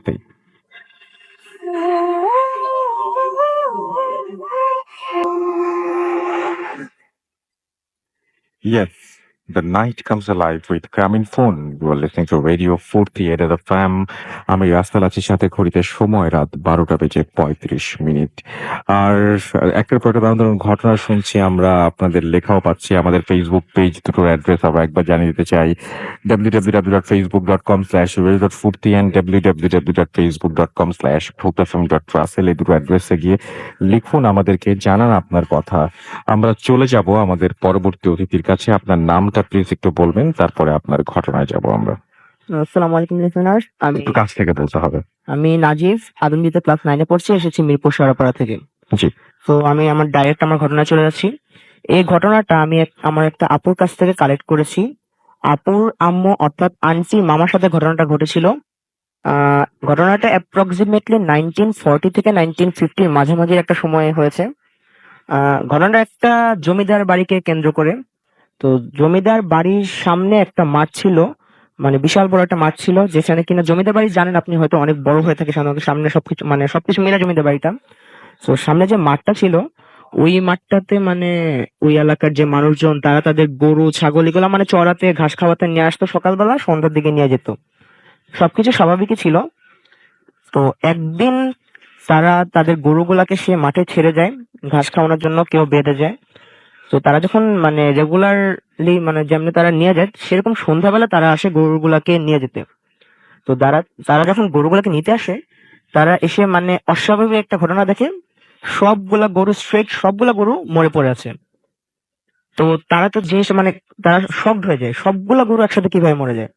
তো তারা একটু কাছে যায় মানে গরুগুলাকে দেখতে, কাছে গিয়ে তো তারা আরো শকড। গরুগুলা মরেছে ঠিক আছে, তাদের ঘাড়গুলা পুরা উল্টা দিয়ে ঘোরানো ছিল। প্রত্যেকটা গরুর ঘাড় উল্টা দিয়ে ঘোরানো, মনে হয় তাদেরকে কেউ ঘাড় মোটকে মেরেছে এরকম একটা। কিন্তু তাদের মাথায় তখনও প্যারানর্মাল কিছু মানে চিন্তা ভাবনা আসে নাই, কারণ যেহেতু তারা জমিদার বাড়ির মানে অংশ, তারা মনে করতে পারে যে সেই জমিদারের সাথে কিন্তু অনেক মানে এলাকার অনেকের অনেক শত্রুতা থাকতেই পারে, মানে তাদের মধ্যে হয়তো কেউ করেছে, বাট তারা জিনিসটা প্যারানর্মাল কোনো কিছু মনে করেনি তখনও। তো এইভাবে চলতে থাকে। তো মাঝখানে কিছুদিন প্রবলেম হয় না, তারপরে কিছুদিন পরে আবার ঠিক সেম ঘটনা হয়। তারা সকালবেলা গরুগুলাকে রেখে যায়, সন্ধ্যাবেলা এসে দেখে ঠিক আগের কয়েকদিনের আগের মতো গরুগুলা ঘাট ঠিক পিছনের দিকে ঘুরে, গরুগুলা স্ট্রেট সবগুলা গরু মরে পড়ে আছে। তার জিনিসটা এবার একটু উইয়ার্ড লাগে তাদের কাছে, বাট তবু তারা ঠিক আগে যেভাবে চিন্তা ভাবনা করেছিল এবারও ঠিক সেভাবে চিন্তা ভাবনা করে। কিন্তু এখন দেখা যায় জিনিসটা কন্টিনিউয়াসলি চলতে আসছে, যা মানে চলছে, যারা গরু রেখে যাচ্ছে সবার গরুই সন্ধ্যাবেলা এসে থেকে ঘাড় পিছনে দিয়ে একদম পুরো ঘাড় উল্টা দিয়ে ঘোরানো, গরুগুলা মরে পড়ে আছে। তো তারা এবার জিনিসটা মানে সিরিয়াসলি নেয়। তারা মনে করে না, এটা কোনো মানুষের পক্ষে সম্ভব না, প্রতিদিন এতগুলো গরুকে ঘাড় পিছনে দিয়ে ঘুরিয়ে মারা মানে কোনোভাবে পসিবল না। তো তারা এবার মানে যেহেতু জমিদার মানুষ, তারা অনেকের ওনার চেনা জানা আছেন। তো একটা হুজুরের শরণাপন্ন হয়, হুজুরকে সবকিছু খুলে বলা হয়। তো হুজুর বলে যে আচ্ছা ঠিক আছে, আমি দেখছি জিনিসটা। তো একদিন হুজুরকে মানে হুজুরের প্রসিজার করার জন্য যেসব ইনস্ট্রুমেন্ট দরকার সব নিয়ে হুজুর আসে। হুজুর আসে ঠিকই, বাট হুজুর যখন সেই জমিদার বাড়ির সীমানাটা ক্রস করে, হুজুর মানে সীমানাটা ক্রস করে হুজুর দাঁড়িয়ে যায়। হুজুর দাঁড়িয়ে ওখানে বলে দেয় না, এটা আমার পক্ষে সম্ভব না, মানে এটা আমার পক্ষে কোনোভাবেই পসিবল না, জিনিসটা প্রচুর হার্মফুল, আমি এটা কিচ্ছু করতে পারবো না। আমি আপনাদেরকে জাস্ট একটা হেল্প করতে পারি, আমি আপনাদেরকে আরেকটা হুজুরের নাম বলতে পারি, আপনারা চাইলে ওনার কাছ থেকে সাহায্য চেয়ে দেখতে পারেন। পরে যেহেতু উনি ফেল্ড, তো ওনারা ওই যে হুজুরের নাম বলা হয়েছে মানে তার শরণাপন্ন হন, মানে বলে যে আমরা এই হুজুরের রেফারেন্স নিয়ে আপনার কাছে এসেছি। And ঘটনাটা খুলে বলে, আর আগের হুজুরের যে কাহিনী সেটাও বলে যে হুজুর যেভাবে না করেছে। বাট এই হুজুর বললো উনি ট্রাই করে দেখতে পারে জিনিসটা। তারপরে এই হুজুর আসলো। আসার পর উনি যখন জমিদার বাড়িতে ঢুকলো, উনি তখন ওই জমিদার বাড়ির মানুষজনকে বললো, আচ্ছা আপনারা এখানে থাকেন, আপনারা মানে কেউ বাড়ির দিকে আসবেন না, আমি একটু বাড়িটা নিজে ঘুরে দেখতে চাই। তো উনি গেল, পুরো বাড়িটা ঘুরে দেখলো, বাড়ির মাঠটার আশপাশে সবকিছু ঘুরে দেখলো, মানে অনেকটা ইনভেস্টিগেট টাইপের করে দেখলো। এসে তারপর উনি একটা কথা বললো যে আমি জিনিসটা তাড়ানোর মানে জিনিসটা যেটা আছে সেটা আমি সলভ করার চেষ্টা করতে পারি, বাট আপনাদেরকে একটা কাজ করতে হবে, আপনাদের ফুল ফ্যামিলি সহ এই জমিদার বাড়ি মানে যে এরিয়াটা, ওই এরিয়ার বাইরে কোথাও গিয়ে শিফট করতে হবে কিছুদিনের জন্য, কারণ জিনিসটা এত হার্মফুল। আমি যদি এটা সলভ করতে চাই, আপনাদের প্রচুর মানে মারাত্মক কোনো একটা ক্ষতি হয়ে যেতে পারে। তো আপনাদের মানে আমি সাজেস্ট করবো যে আপনারা এই জায়গাটা ছেড়ে চলে যান। পরে আচ্ছা হুজুরের কথা মানা হলো। তো তারা ওই জমিদার বাড়িটা ছেড়ে আরেকটা জায়গায় গিয়ে উঠলো কিছুদিনের জন্য ওদের এক আত্মীয় বাসায়। তো তার পরের দিন সকালবেলা তারা দেখতে পেলো তাদের বাড়ির সামনে ওই হুজুর সেন্সলেস অবস্থায় পড়ে আছে, যে হুজুরকে তারা নিয়ে এসেছিল সলভের জন্য। এন্ড হুজুরের অবস্থা প্রচুর খারাপ, মানে হুজুরের লাইক মানে অনেক মারধর করা হলে যেরকম একটা অবস্থা হয় মানুষের সেরকম। তো হুজুরের সেন্স ফিরানো হয়। হুজুরের সেন্স ফিরানোর পর হুজুর একটা কথা বলে, হ্যাঁ এটা আমি সলভ করতে পেরেছি, but I am not sure যে এটা কি আবার ব্যাক হবে কিনা, বাট আমি টেম্পোরারি এটা সলিউশন দিয়ে দিয়েছি। পরে হুজুরকে দেন নেওয়া হলো, হুজুরকে মানে কিছু রেস্ট নিতে দেওয়া হলো। তারপর হুজুরকে জিজ্ঞেস করলো, আচ্ছা তাহলে আপনার এই অবস্থা কেন? পরে হুজুর তার কাহিনীটা খুলে বললো। বললো আমি হুজুরের ভাষ্য মতে উনি রাত মানে ওনার যে টাইমে ওনার সব মানে জিনিসটা করার কথা, উনি সেই টাইমে নিজেকে আগে সিকিউর করে নিলেন, একটা মানে সেফ একটা প্লেসে গেলেন, উনি ওনার প্রসিজার মতো নিজেকে সিকিউর করে নিলেন, তারপর ওনার কাজ শুরু করলেন। যেহেতু উনি চোখ বন্ধ ছিল, উনি মানে সামনে কিছু দেখতে পাচ্ছিল না, বাট উনি ওনার কাজ করছিল। কিছুক্ষণ পর হুজুর মানে খেয়াল করলো যে ওনার কাছে মনে হচ্ছে যে উনি কোনো একটা ফ্ল্যাট একটা সার্ফেসে শুয়ে আছেন, কোনো প্লেন একটা সার্ফেসে, আর ওনার বুকের উপর প্রচুর প্রেসার অনুভব হচ্ছে, মানে কেউ চাপ দিয়ে বসে থাকলে যেরকম ওরকম লাগে। তো হুজুর চোখ মেলে তাকালো, হুজুর যে মানে চোখ মেলে তাকানোর পর তিনি ফার্স্টে দেখতে পেলো তিনি ঠিক ওই মাঠটাতে শুয়ে আছে, যে মাঠটাতে কিনা গরুগুলাকে বেঁধে যাওয়া হতো, and এসে দেখা যেত গরুগুলার মাথা পিছন দিকে ঘুরিয়ে মানে গরুগুলা মরা। তিনি ঠিক ওই মাঠটাতে শুয়ে আছেন। And তিনি যখন তার স্ট্রেট তাকালো মানে আকাশের দিকে, মানে ওনার বুকের উপরে যে কি হচ্ছে ওটা দেখার জন্য, তিনি লিটারালি শকড। মানে উনি যেটা দেখলেন সেটা যদি কোনো সফটওয়্যারের মানুষ দেখতো, মানে হয়তো খুব মারাত্মক কিছু একটা হয়ে যেতে পারতো। উনি দেখলেন ঠিক ওনার বুকের উপর মানে 1940 থেকে 1950 ওই এরিয়া, ওই টাইমটাতে মানুষ বিয়ের সময়, মেয়েরা বিয়ের সময় যেসব ড্রেস আপ থাকতো মানে শাড়িটাই মানে ওরকম, একটা মহিলা লাল শাড়ি পরা মানে ওরকম গেটা বিয়ের গেটা। এন্ড মজার বিষয় হলো মাথার 3 ভাগের 1 ভাগ ভর্তি ওনার সিঁদুর, মানে একদম মোটা করে সিঁদুর টানা, ঠিক ওনার বুকের উপর বসে আছে হাঁটু ভাঁজ করে, এন্ড ওনার দিকে তাকিয়ে আছে। আর মানে ফেসের অবস্থা জঘন্য, পুরো ফেসটা বিভৎস, এন্ড জিহ্বাটা অলমোস্ট বুক পর্যন্ত নেমে এসেছে ঝুলে, ওনার দিকে তাকিয়ে আছে। কিন্তু এরপরে কি হয়েছে হুজুর তার বলে না, কারণ হুজুর সাধারণত তার প্রসিজার গুলো কাউকে শেয়ার করে না। হুজুর এ পর্যন্ত বললো, বললো যে হ্যাঁ আমি সামও এটা সলভ করতে পেরেছি। তো সবাই মনে করলো কাহিনীটা এখানে শেষ, but it was the starting. হুজুর চলে গেল, সবাই ঠিক মতো চলছিল। তো ওদের যে জমিদার বাড়িটা, তার পিছনে একটা বাঁশবাগান ছিল, যেখান থেকে মানুষ তাদের দৈনন্দিন জীবনের বিভিন্ন কাজের জন্য বাঁশ টাস কেটে নিয়ে এসে তাদের কাজে লাগাতো আর কি। তো কিছুদিন পরে দেখা গেল মানে হুজুরের কথাটা সবাই ভুলে গিয়েছিল যে এটা কিন্তু আবার ব্যাক করতে পারে। হুজুর মানে মনে করেছে যে তো কিছু হচ্ছে না, ইটস ডান। তো তারা তাদের মতোই লাইফ লিড করছিল। কিছুদিন পরে খেয়াল করা গেল একজন ওই বাঁশবাগানে বাঁশ কাটতে গেল, কিন্তু সে আর আসলো না, ফিরে আসলো না। তার ফ্যামিলি তো ততক্ষণে টেনশন শুরু হয়ে যায় যে কি হলো, এখনো আসলো না। তাকে খোঁজ করতে আরো 2 জন পাঠানো হলো, বাট তারাও আর আসছে না। এমনি করে তাদেরকে খোঁজ করতে আরো কিছু মানুষ পাঠানো হলো, তারাও ফেরত আসছে না। মানে একটা পর্যায়ে কয়েকজন পাঠানো কেউই মানে ওই বাসবাগান থেকে আর ফেরত আসছে না। সবাই মানে একটা ভয় পড়ে গেল যে মানে এখন আর কেউ যেতে যাচ্ছে না। কিন্তু তার পরদিন সকালবেলা দেখা গেল তাদের লাশগুলো একদম স্ট্রেট বাঁশবাগানের সামনে রাখা, মানে যতজন গিয়েছিল বাঁশবাগানে সবার লাশ স্ট্রেট রাখা। বাট মানুষ জিনিসটা তখন মানে তখনও তারা ক্যাচ করতে পারেনি হুজুরের কথাটা, তবুও তারা বাঁশ কাটতে যাচ্ছে। বাট বাঁশ কাটতে যেই বাঁশবাগানের ভিতর ঢুকছে সে আর আসছেই না। পরে জিনিসটা খেয়াল করা হলো, হ্যাঁ আসলে হুজুর তো বলেছিল যে এটা কিন্তু আবার ব্যাক করতে পারে, যেহেতু এই সাইডটা ঠিক হয়ে গেছে এই কারণে মানে যেটা আবার ওই জায়গাটায় হার্ম করছে। এরকম করে অনেক মানুষ মারা যায়, পরে একটা টাইমে কেউ আর ওই বাঁশবাগানে যেতে চায় না বাঁশ কাটতে।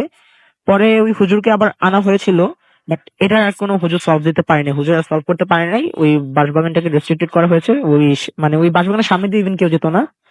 পরে মানে তারপরে আমি আর সেরকম কিছু জানতে পারিনি। বাট যতটুকু জানি যে সময়ে যেতে যেতে ওই জায়গাটা সামহাও ক্লিন করে ফেলা হয়েছে, এখন ওই জমিদার বাড়িটাও নেই আর বাঁশবাগানটাও নেই। সো এটাই ছিল আমার ঘটনা। থ্যাংক ইউ সো মাচ আপনার ঘটনার জন্য, আপনাকে অনেক ধন্যবাদ। আমি দেখতে পাচ্ছি যে আমাদের কাছে আরো ইমেল চলে এসছে। ইমেল বলছি আমি, আমাদের কমেন্ট চলে এসছে। মোহাম্মদ ইসমাইল খান গোদাগাড়ি থেকে শুনছেন, তিনি আমাদের সাথে আছেন মশিউর রহমান জয়, এবং তিনি বলেছেন যে 16ই ফেব্রুয়ারির একটা ঘটনা নিয়ে তিনি কথা বলেছেন। ওকে, তিনি বলেছেন যে আচ্ছা, তিনি বলেছেন যে একটা লোককে জিনেরা তাদের শহরে নিয়ে যায় এবং তাকে 35 বছর পরে ফিরিয়ে দিয়ে যাবে, কথা না, সেই ভদ্রলোক ফিরে আসেন এবং তাকে তারপরে সেই ভদ্রলোকের পরিবারের অর্থাৎ রিলেটিভকে নিয়ে আমরা একটা প্রোগ্রামও করেছিলাম, সেখানে তিনি বলেছেন যে তার সন্ধান এখনো মেলেনি। মুন্না সাকিব আমাদের সঙ্গে আছেন এবং 2012 সালে তিনি ভূত ফিল্ম শুনছেন। আমাদের সঙ্গে আছেন দেখতে পাচ্ছি অভিমানী ছেলে, এবং তিনি একটা এপিসোডও মিস করেন না সেটা জানিয়েছেন। আমাদের সঙ্গে আছেন দেখতে পাচ্ছি অর্ণব, এবং তিনি বলছেন যে আমি সিফাত ঢাকা থেকে শুনছি, আজকের এপিসোডটি অনেক ভয়ঙ্কর মানে এবং মজার হবে এরকম তিনি আশা করছেন আর কি। আমাদের সঙ্গে আছেন দেখতে পাচ্ছি শান সিদ্দিকী, এবং বগুড়া থেকে শুনছেন তিনি, আজকের ঘটনাগুলো তার কাছে অনেক ভয়ের লাগছে। আমাদের সঙ্গে আছেন দেখতে পাচ্ছি নাহিদ, এবং তিনি বলছেন আই লাভ ভূত এফএম। আমাদের সঙ্গে আছেন দেখতে পাচ্ছি রক নয়ন, এছাড়াও আছেন ফুয়াদ হাসান আমাদের সঙ্গে, এবং তিনি বলেছেন যে আই লাভ ভূত এফএম, শুক্রবারের আনন্দ দ্বিগুণ করে ভূত এফএম, কোনো কারণে মিস হলেও তিনি মানে জাস্ট মানে মিস করেন না আর কি। সৌরভ তালুকদার, সাজিদ নূর আমাদের সঙ্গে আছেন, এবং আমাদের সঙ্গে আছেন দেখতে পাচ্ছি মাহি মজুমদার, এবং আমাদের সঙ্গে আছেন দেখতে পাচ্ছি এম তুষার রহমান, সোহেল ওয়াহিদ আমাদের সঙ্গে আছেন, শ্রীদীপ্তা সাহা জেসন আমাদের সঙ্গে আছেন, আমাদের সঙ্গে আছেন দেখতে পাচ্ছি এছাড়াও সুজিত পালিত, এবং তিনি রাউজান চট্টগ্রাম থেকে শুনছেন, আমাদের সঙ্গে আছেন শিমুল জেমস সহ আরো অনেকে যারা আছেন আমাদের সঙ্গে, তাদেরকে অনেক অনেক অনেক অনেক ধন্যবাদ, এবং আশা করছি পুরোটা সময় আমাদের সঙ্গে থাকবেন এবং পুরোটা সময় আমাদের সাথে আপনাদের যে মানে যে ভালো লাগা সেই ভালো লাগা শেয়ার করবেন। আমরা দেখতে পাচ্ছি আমাদের যে ভূত এফএমের পেজ, সেই পেজেও অনেকে লিখছেন। মাসুক রহমান মাসুক আমাদের সঙ্গে আছেন, আমাদের সঙ্গে আছেন দেখতে পাচ্ছি এমডি আনামুল হক বিজয়, আমাদের সঙ্গে আছেন এমডি আব্দুল্লাহ গাজী, লিখেছেন আই লাভ ভূত এফএম। আনোয়ার তালুকদার আমাদের সঙ্গে আছেন, এবং আমাদের সঙ্গে আছেন দেখতে পাচ্ছি তুষার চৌধুরী আছেন, আমাদের সঙ্গে রাতুল সাংমা আমাদের সঙ্গে, এবং তিনি লিখেন আই লাভ ভূত এফএম। আমাদের সঙ্গে আছেন মোহাম্মদ সাহিল, এছাড়া আমাদের সঙ্গে আছেন দেখতে পাচ্ছি আশিক, লিখেছেন আই লাভ ভূত এফএম। আজিজুল খান আমাদের সঙ্গে আছেন, এবং তিনি লিখেছেন আই লাভ ভূত এফএম। আমাদের সঙ্গে আছেন দেখতে পাচ্ছি এছাড়াও সজীব দুই আমাদের, এবং তিনি লিখেছেন আই লাভ ভূত এফএম। আহমেদ আলিন আমাদের সঙ্গে আছেন, অরুফ শেখ আমাদের সঙ্গে আছেন, এবং ভূত এফএম জাস্ট ওয়াও লিখেছেন তিনি। আমাদের সঙ্গে আছেন আরিফুল আলম, আছেন বিপ্লব হায়দার, আহনাফ আরিফ আমাদের সঙ্গে আছেন, তিনি বলছেন যে আজ আমিও শুনছি আই লাভ ভূত এফএম। মনস্টার আমাদের সঙ্গে আছেন, এবং তিনি লিখেছেন হ্যালো ভূত এফএম। সালমান খান আমান আমাদের সঙ্গে আছেন, আমাদের সঙ্গে আছেন এম এইচ হৃদয়, মামুন আছেন আমাদের সঙ্গে, জাস্টিন স্বাধীন আমাদের সঙ্গে আছেন, লিখেছেন আই লাভ ভূত এফএম, অ্যাপ দিয়ে শুনছেন তিনি, থ্যাংক ইউ সো মাচ। অবুজ বালক আমাদের সঙ্গে আছেন, রাফসান আছেন আমাদের সঙ্গে, নাজিয়া নাইজ আহমেদ আমাদের সঙ্গে আছেন, জেরিন আক্তার আমাদের সঙ্গে আছেন, আমাদের সঙ্গে আছেন মমিন আলম সহ আরো অনেকে যারা আমাদের সঙ্গে আছেন, তাদেরকে অনেক অনেক অনেক অনেক থ্যাঙ্কস, এবং আশা করছি এনজয় করছেন আপনারা। আরো একটা বিরতি নেওয়ার সময় হয়ে গেছে আমাদের, ছোট্ট একটা বিরতি নিব, এবং তারপরে আরো ঘটনা নিয়ে, আরো দারুণ দারুণ সব ঘটনা নিয়ে আপনাদের কাছে ফিরে আসবো। সুতরাং পুরোটা সময় আমাদের সঙ্গে থাকবেন, কোথাও যাবেন না, এবং জানাবেন যে ঘটনাগুলো আপনাদের কাছে কেমন লাগছে। তো এখনকার মতো ছোট্ট একটা বিরতি নিচ্ছি। স্টে টিউনড টু রেডিও ফুর্তি এফএম এন্ড ডু ফুর্তি।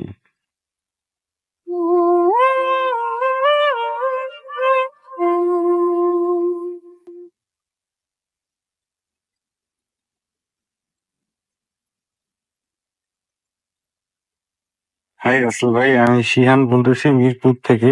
After getting married for last 7 years আমি মিরপুর থেকে শুনতেছি। আমরা আর কি সপরিবারে, আমি, আমার ওয়াইফ, আমার 3 ছেলে। তো আর কি আমাদের হচ্ছে খুবই ফেভারিট শো। আমরা আপনাদেরকে, আপনাকেও আমার খুব আর কি ভালো লাগে আপনাকে শুনতে, তাতে আপনার ঘটনাগুলো খুব ভালো লাগে। তো রাসেল ভাই আর কি যেটা মানে ফ্যাক্টে আসি আর কি, যে আমি আর কি বাংলাদেশে একটা ভালো একটা বড় সেক্টরে একটা ভালো চাকরিতে আর কি বেশ আর কি করেছিলাম। আমার অফিস ছিল উত্তরাতে। তো যে কোনো কারণে লাস্ট ইয়ার 2017 অগাস্টের দিকে আমি চাকরিটা বাদ দিই এবং আমার আমার ওয়াইফ তারপরে বাচ্চারা ওরা একটু ওই ওদের নানা বাড়ি মানে আমার শ্বশুর বাড়ি যে যাচ্ছিল তাদের বাড়ি আবার সেই এলাকায় যেখান থেকে আমাদের আর কি অনেক বেশি ঘটনা আসে। হ্যাঁ, তো আমি আর দেখছি নামটা মেনশন করলাম না। তো ফ্যাক্ট সত্যি আসলে যে এই অগাস্টের দিকে আমরা গেলাম, সেখানে গিয়ে সেরে তো খুব সুন্দর শান্ত শহর, যেখানে তো ভালো লাগে আমার কাছে। গেল তো ও গেল, আমরা গেলাম, গিয়েছে আমার ওরা কয়েকদিন থাকবে। তো আমি মনে করলাম যে আমাদের তো এখন চাকরি নেই, তো আমি কিছুদিন থাকি, থেকে এখানে আমি একটা আর কি যে সেক্টরে চাকরি করতাম সেখানে আর কি আমি একটা লাইসেন্স করি তো আমার কি কাজ না হোক কিন্তু আমার লাইসেন্সটা চলে যেতে থাকে আর কি হোয়াট এভার। তো এরপর হলো আসলে যে আমি ওখানে থাকা শুরু করলাম অগাস্ট থেকে, তাই মনে করেন তার 1 মাস 1.5 মাস পর থেকে সে নানা ধরনের আর কি প্রবলেম শুরু হয়ে গেল। তার মেইন হচ্ছে যে সংসারের অশান্তি। তো সংসারের অশান্তি যেমন শুরু হয় তা না, তার জন্য আর কি মানে আমি তো আর কি মেইন আর কি ছিলাম যে মানে আর কি দেখা যাচ্ছে সব ডিস্ট্রয় করে ফেলতেছিলাম, মানে যা যা খারাপ করা যায়, হ্যাঁ এরকম একটা মানে এই সবই আর কি উল্টা পাল্টা করে মানে যেতেই। তারপরে আবার আমি কি মন থেকে আবার এটা চেতাম না, মন থেকে তো আমি খুবই আমরা কি আমার ওয়াইফ এবং আমার বাচ্চাদের খুবই ভালোবাসি, তো দেখি নিয়ে আমি একসাথে থাকতে চাই। কিন্তু দেখা যাচ্ছে আমি যেটা চাচ্ছি এরকম না করে আরো উল্টা কাজ করছি, যেটাতে নাকি আর কি সংসারটা আরো খারাপের দিকে যাচ্ছে এবং একেবারে খুবই বাজে অবস্থায় চলে যাচ্ছে। একেবারে মান সম্মান চলে যে খুবই বাজে অবস্থা। এবং দিন দিন দেখা যাচ্ছে যে আমার ওয়াইফ নাকি আর কি আমার খুবই ভালোবাসছে বা এখনো বাসে। ও দেখা গেলো যে আর কি মানে মানে সে became very crazy আর কি, হ্যাঁ মানে arrogant, violent আর কি, ভাঙচুর এইটা সেটা মানে একেবারে দা উঠিয়ে নিয়ে দৌড়াদৌড়ি এইরকম একটা আর কি অবস্থা যে মানে এই চিরতেই হবে, কোনোভাবেই সংসার করবে না, এই না ওই না, তো আমার ঢাকায় চলে আসতে হবে, ওরা এখানে থেকে যাবে। কিন্তু দেখা যায় যে আমি আসলে কি বলবো যে আমি তারপর আমার আর কি বাবা মা সবাই আমরা আর কি একসাথে আর কি ফ্যামিলি থাকতে পছন্দ করি। আর মানে কি আমি তো আমার ওয়াইফ বাচ্চা রয়েছে চিন্তাই করতে পারি না। তো আমাকে অনেক ভাবে এখান থেকে যেহেতু আর কি মানে ও আর কি একেবারেই মানে কিরকম একটা মেন্টালি হয়ে গেল যে কোনোভাবেই সে সংসার করবে না এবং আমাকে এখান থেকে একাই ছেড়ে চলে আসতে হবে।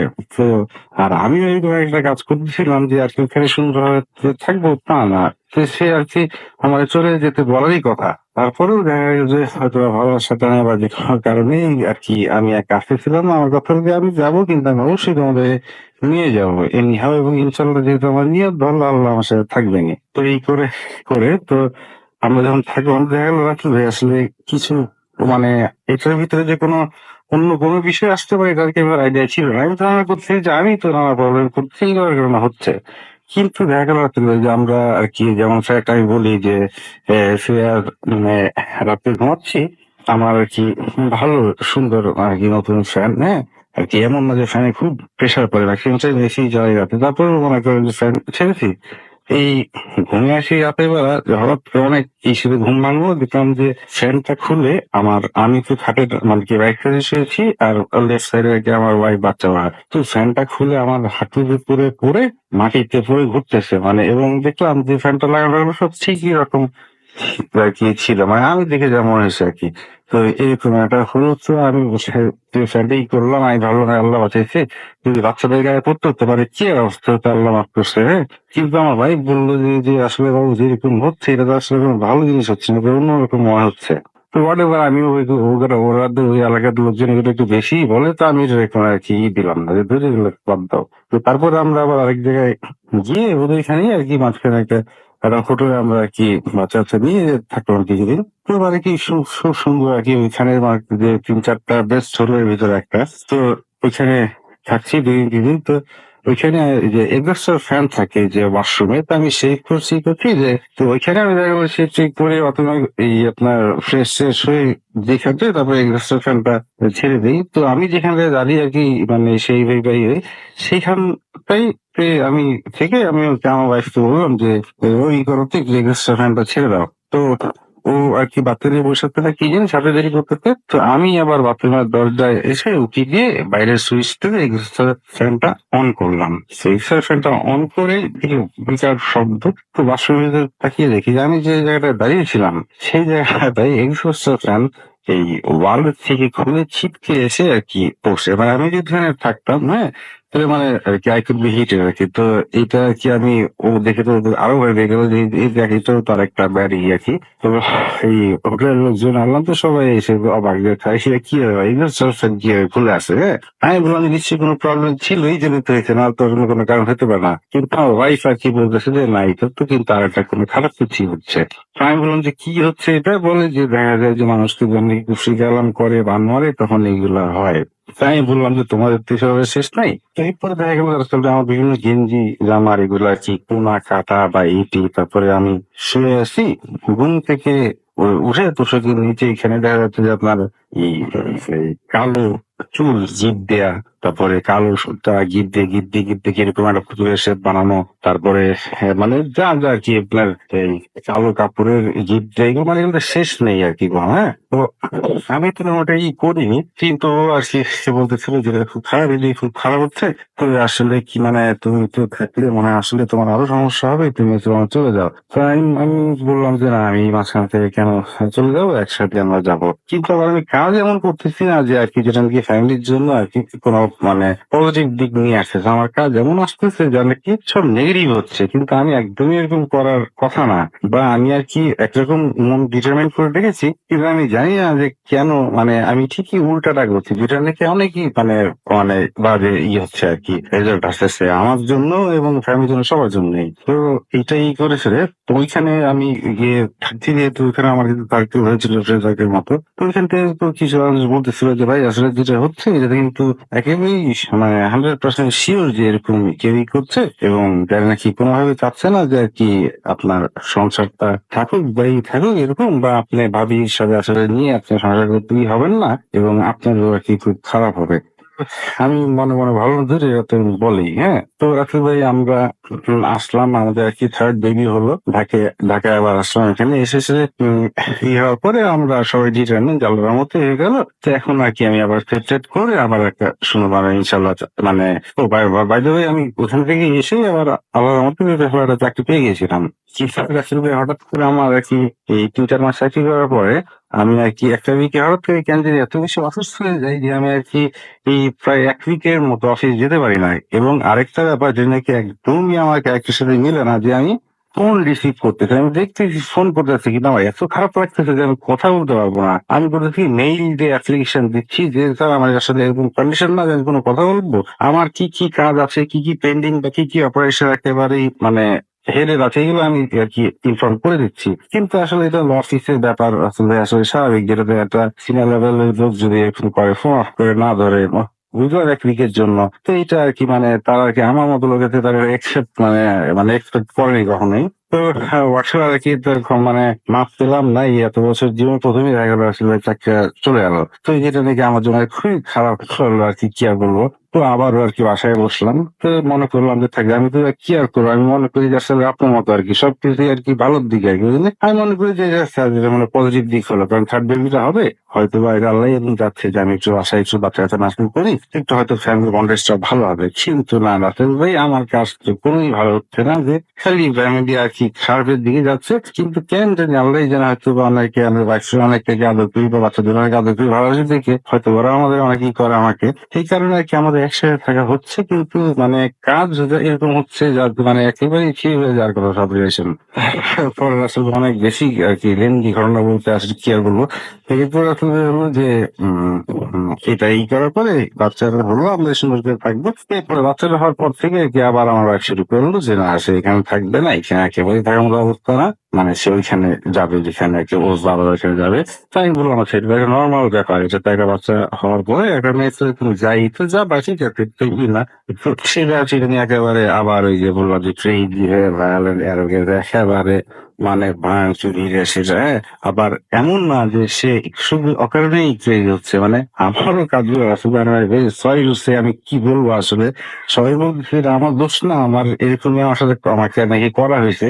কিন্তু আসলে একটা মানুষ তার মতো যদি মানে সেন্স অ্যাপ্লাই করে আর আমি কেন এরকম করবো, আমি মনে করি আমারই দোষ, জানি না আসলে তারপরে এরকম আছে। তো এরপরও আর কি ওরা গতকাল গেল আবার খুলনা ঠিকই। তো যাওয়ার পরে এই কথা হলো, আমাকেও বললো যাওয়ার জন্য। তো আর কি আমার বাসা থেকে বাবা মা মনে করছে যে এর আগে খুলনা যে এত এরকম একটা হয়েছে, তা আবার গেলে তো আবার এরকম করবো, তো এটা খারাপ হবে আসলে। তো ওরা মনে করছে, তা আমি তারপর ফ্যামিলি যেতে গেছে, ওরা বলতেছে চলে আসতে। তো আমি আর কি এই এই রাতে আমার এক বড় ভাই আছে, মানে এখানে থাকুন। তো উনি আবার হচ্ছে যে এইগুলা বেশ ভালো বোঝেন, বা এগুলো আর কি মানে উনি আর কি একজন মানে খুব সিনিয়র মানুষ, ইঞ্জিনিয়ার মানুষ আর কি। আবার উনি ইসলামিক মাইন্ডেড, তো উনি এগুলো বোঝেন আর কি। তো মানে উনি বিলিভ করেন আসলে ইসলামের সব ব্যাপারে, তো বিলিভ করে আর কি। হ্যাঁ, এইরকম আর কি।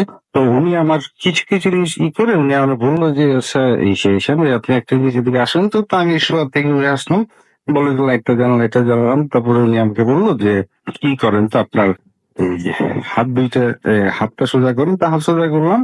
তো হাত সোজা করে উনি একটা তারের মতো লম্বা নিলেন, নিয়ে এসে আমার হাত মায়ের দুটো মাপলেন, মেপে তারপরে আবার করলেন কি যে আমার প্রতিটা আঙ্গুল মাপলেন। মেপে উনি দেখলেন যে দড়িটা লম্বা করে টেনে যতটুকু পর্যন্ত আসার কথা আসলে অতটুকু পর্যন্ত দড়িটা আসলো না। দড়িটা আমার আর কি কবজির উপরেই আর কি থেমে গেল, কিন্তু আরেকদিন আমার কথা ছিল। তা আমি জানি না, দেখি তো ভাই বললেন যে আসলে তো পুরীটা মানে কি বলবো, বলতে খারাপ লাগতেছে, কিন্তু মানে নষ্ট আছে আর কি। হ্যাঁ, তাই আমি বললাম যে নষ্ট আছে মানে মানে বললো যে ভাই আসলে কি বলবো আর কি, আপনার খুব খারাপ করা হয়েছে আর কি আপনার সাথে, যেটাকে বলে কুফরি কালাম বা বান মারা। হ্যাঁ, মানে আসলে যারা এগুলা করে আসলে মানে এটা খুবই নেগলেক্টেড কাজ, এগুলো ধীরে ধীরে মেরে ফেলা উচিত। কিন্তু কি বলবো, আসলে মানুষ তো এগুলা করে, মানুষ তো অপরাধ করবে, শুধরাবে, এই আর কি, কেউ তো আর মারা যাবে না। তো জায়গা গেছে ভাই। তো উনি আর কি খুব দুঃখ পেল যে আমার সাথে এরকম করা হয়েছে, কারণ লোকটা ভালো, তো আমার খুব আদর করে। তারপরে এরকম দেখে পরে সে উনি আবারও মানে গম্ভীর হয়ে আবার করলেন। তো করার পরে উনি নেক্সট করলেন কি, আমাকে একটা পানি ঢালতে বললেন একটা গ্লাসে। আমি আধা গ্লাস পানি ঢাললাম, ওই দিন রাতেরই ঘটনা। অর্ধেক পানি ঢালা, আধা গ্লাস পানি ঢালার পরে উনি আর কি আমাকে উনি বললেন যে আর কি এই আমার সাথে যাই করা হয়েছে, যারা যেমন কি কি জানি দোয়া উনি নিজে নিজে পড়লেন, আমি অতটা মানে বুঝলাম না বা খেয়াল করলাম না। তো পরে উনি একটা কেচি দিতে বললেন, স্টিলের কেচি। সেই কেচি দিয়ে উনি পানিটা অনেকক্ষণ ধরে ভরে দেন, এবং মানে ইসলামিক আল্লাহ রাসুল করলেন নাম নিয়ে কি বললেন আর কি। হ্যাঁ, গুলো যদি করে আমার সামনে রাখে, পরে আমি আমাকে বললেন যে ভাই আসলে তো খারাপ করা হয়েছে, আপনার প্রতি জুম আসলে চালান করা হয়েছে নাকি। তো এই জিনকে নাকি সে বলে এরা যে কি নাগিন নাকি জিনের নাম। হ্যাঁ, সেটা নাকি খুবই আর কি স্ট্রং নাকি, এটা খুবই একটা স্ট্রং আর কি ডেভিল পাওয়ার এই টাইপের। মানে সরি মানে জিন তো ডেভিল পাওয়ার ঠিক না, মানে এরকম একটা মানে মানে ব্যাড থিং আর ব্যাড পাওয়ার আর কি। তো এটা আর কি আমার উপরে করা হয়েছে। তো আর কি আসলে তো উনি খুব মন খারাপ করে আর মানে সে, আমি বুঝতেছি যে সে আর কি আবারও করে দেখতেছে যে আসলে কি এমন করা হয়েছে না কি হয়েছে আসলে। পরে বলে কি না ভাই আপনার তো আসলে খুব একটা খারাপ করা হয়েছে, যে নাগিন জিন দিয়ে তো সারাক্ষণ আপনার উপর নজরে আছে। হ্যাঁ, আপনি আর কি একটু মানে কি ভাবে দেখছেন, আমি সে বুঝতে পারতেছে না। মানে সে কিছু আর কি মানে কথা হচ্ছে গেল যে আমার আমি কি করবো, আমার কি হবে। আর বললো যে আপনার তো ভাই আপনি চাকরি করতে পারবেন না, চাকরি হবে কিন্তু আপনি তো করতে পারবেন না। মানে এগুলো তো সব আর কি মানে তালাবন্ধ করে রাখে, আমার চাকরি, আমার সংসার, আমার আর কি মানে গুড থিঙ্কিং। হ্যাঁ, মানে এভরি গুড থিংস আর কি আমার আর কি লক। হ্যাঁ, তো তারপরে গ্লাসটা আমাকে দিয়ে বললেন যে ভালো মতো লক্ষ্য করেন, কিছু মানে বোঝার জন্য যে কারা এরকম করছে। হ্যাঁ, তো দেখেন তো কারো এখানে চেহারা বা কিছু দেখতে পান কিনা। তো আমি সঙ্গে সঙ্গে চিন্তা করলাম যে যারা এরকম করছে বা করছে আমি আইডিয়া করি, তাদের আর কি আমি চেহারা মাথায় আনলাম না, যাতে আমি এখানে না দেখি। হ্যাঁ, তাই আমি অনেকক্ষণ তাকিয়ে থেকে আমি বললাম যে ভাই আমি তো আসলে কারো চেহারা দেখতে পাচ্ছি না, কিন্তু মানে এটা মানে উপরের আঙ্গুলে টাঙ্গুলে ছায়া গাদের ভিতরে পড়ে মানে খুব কালো কালো লাগতেছে পানিটা।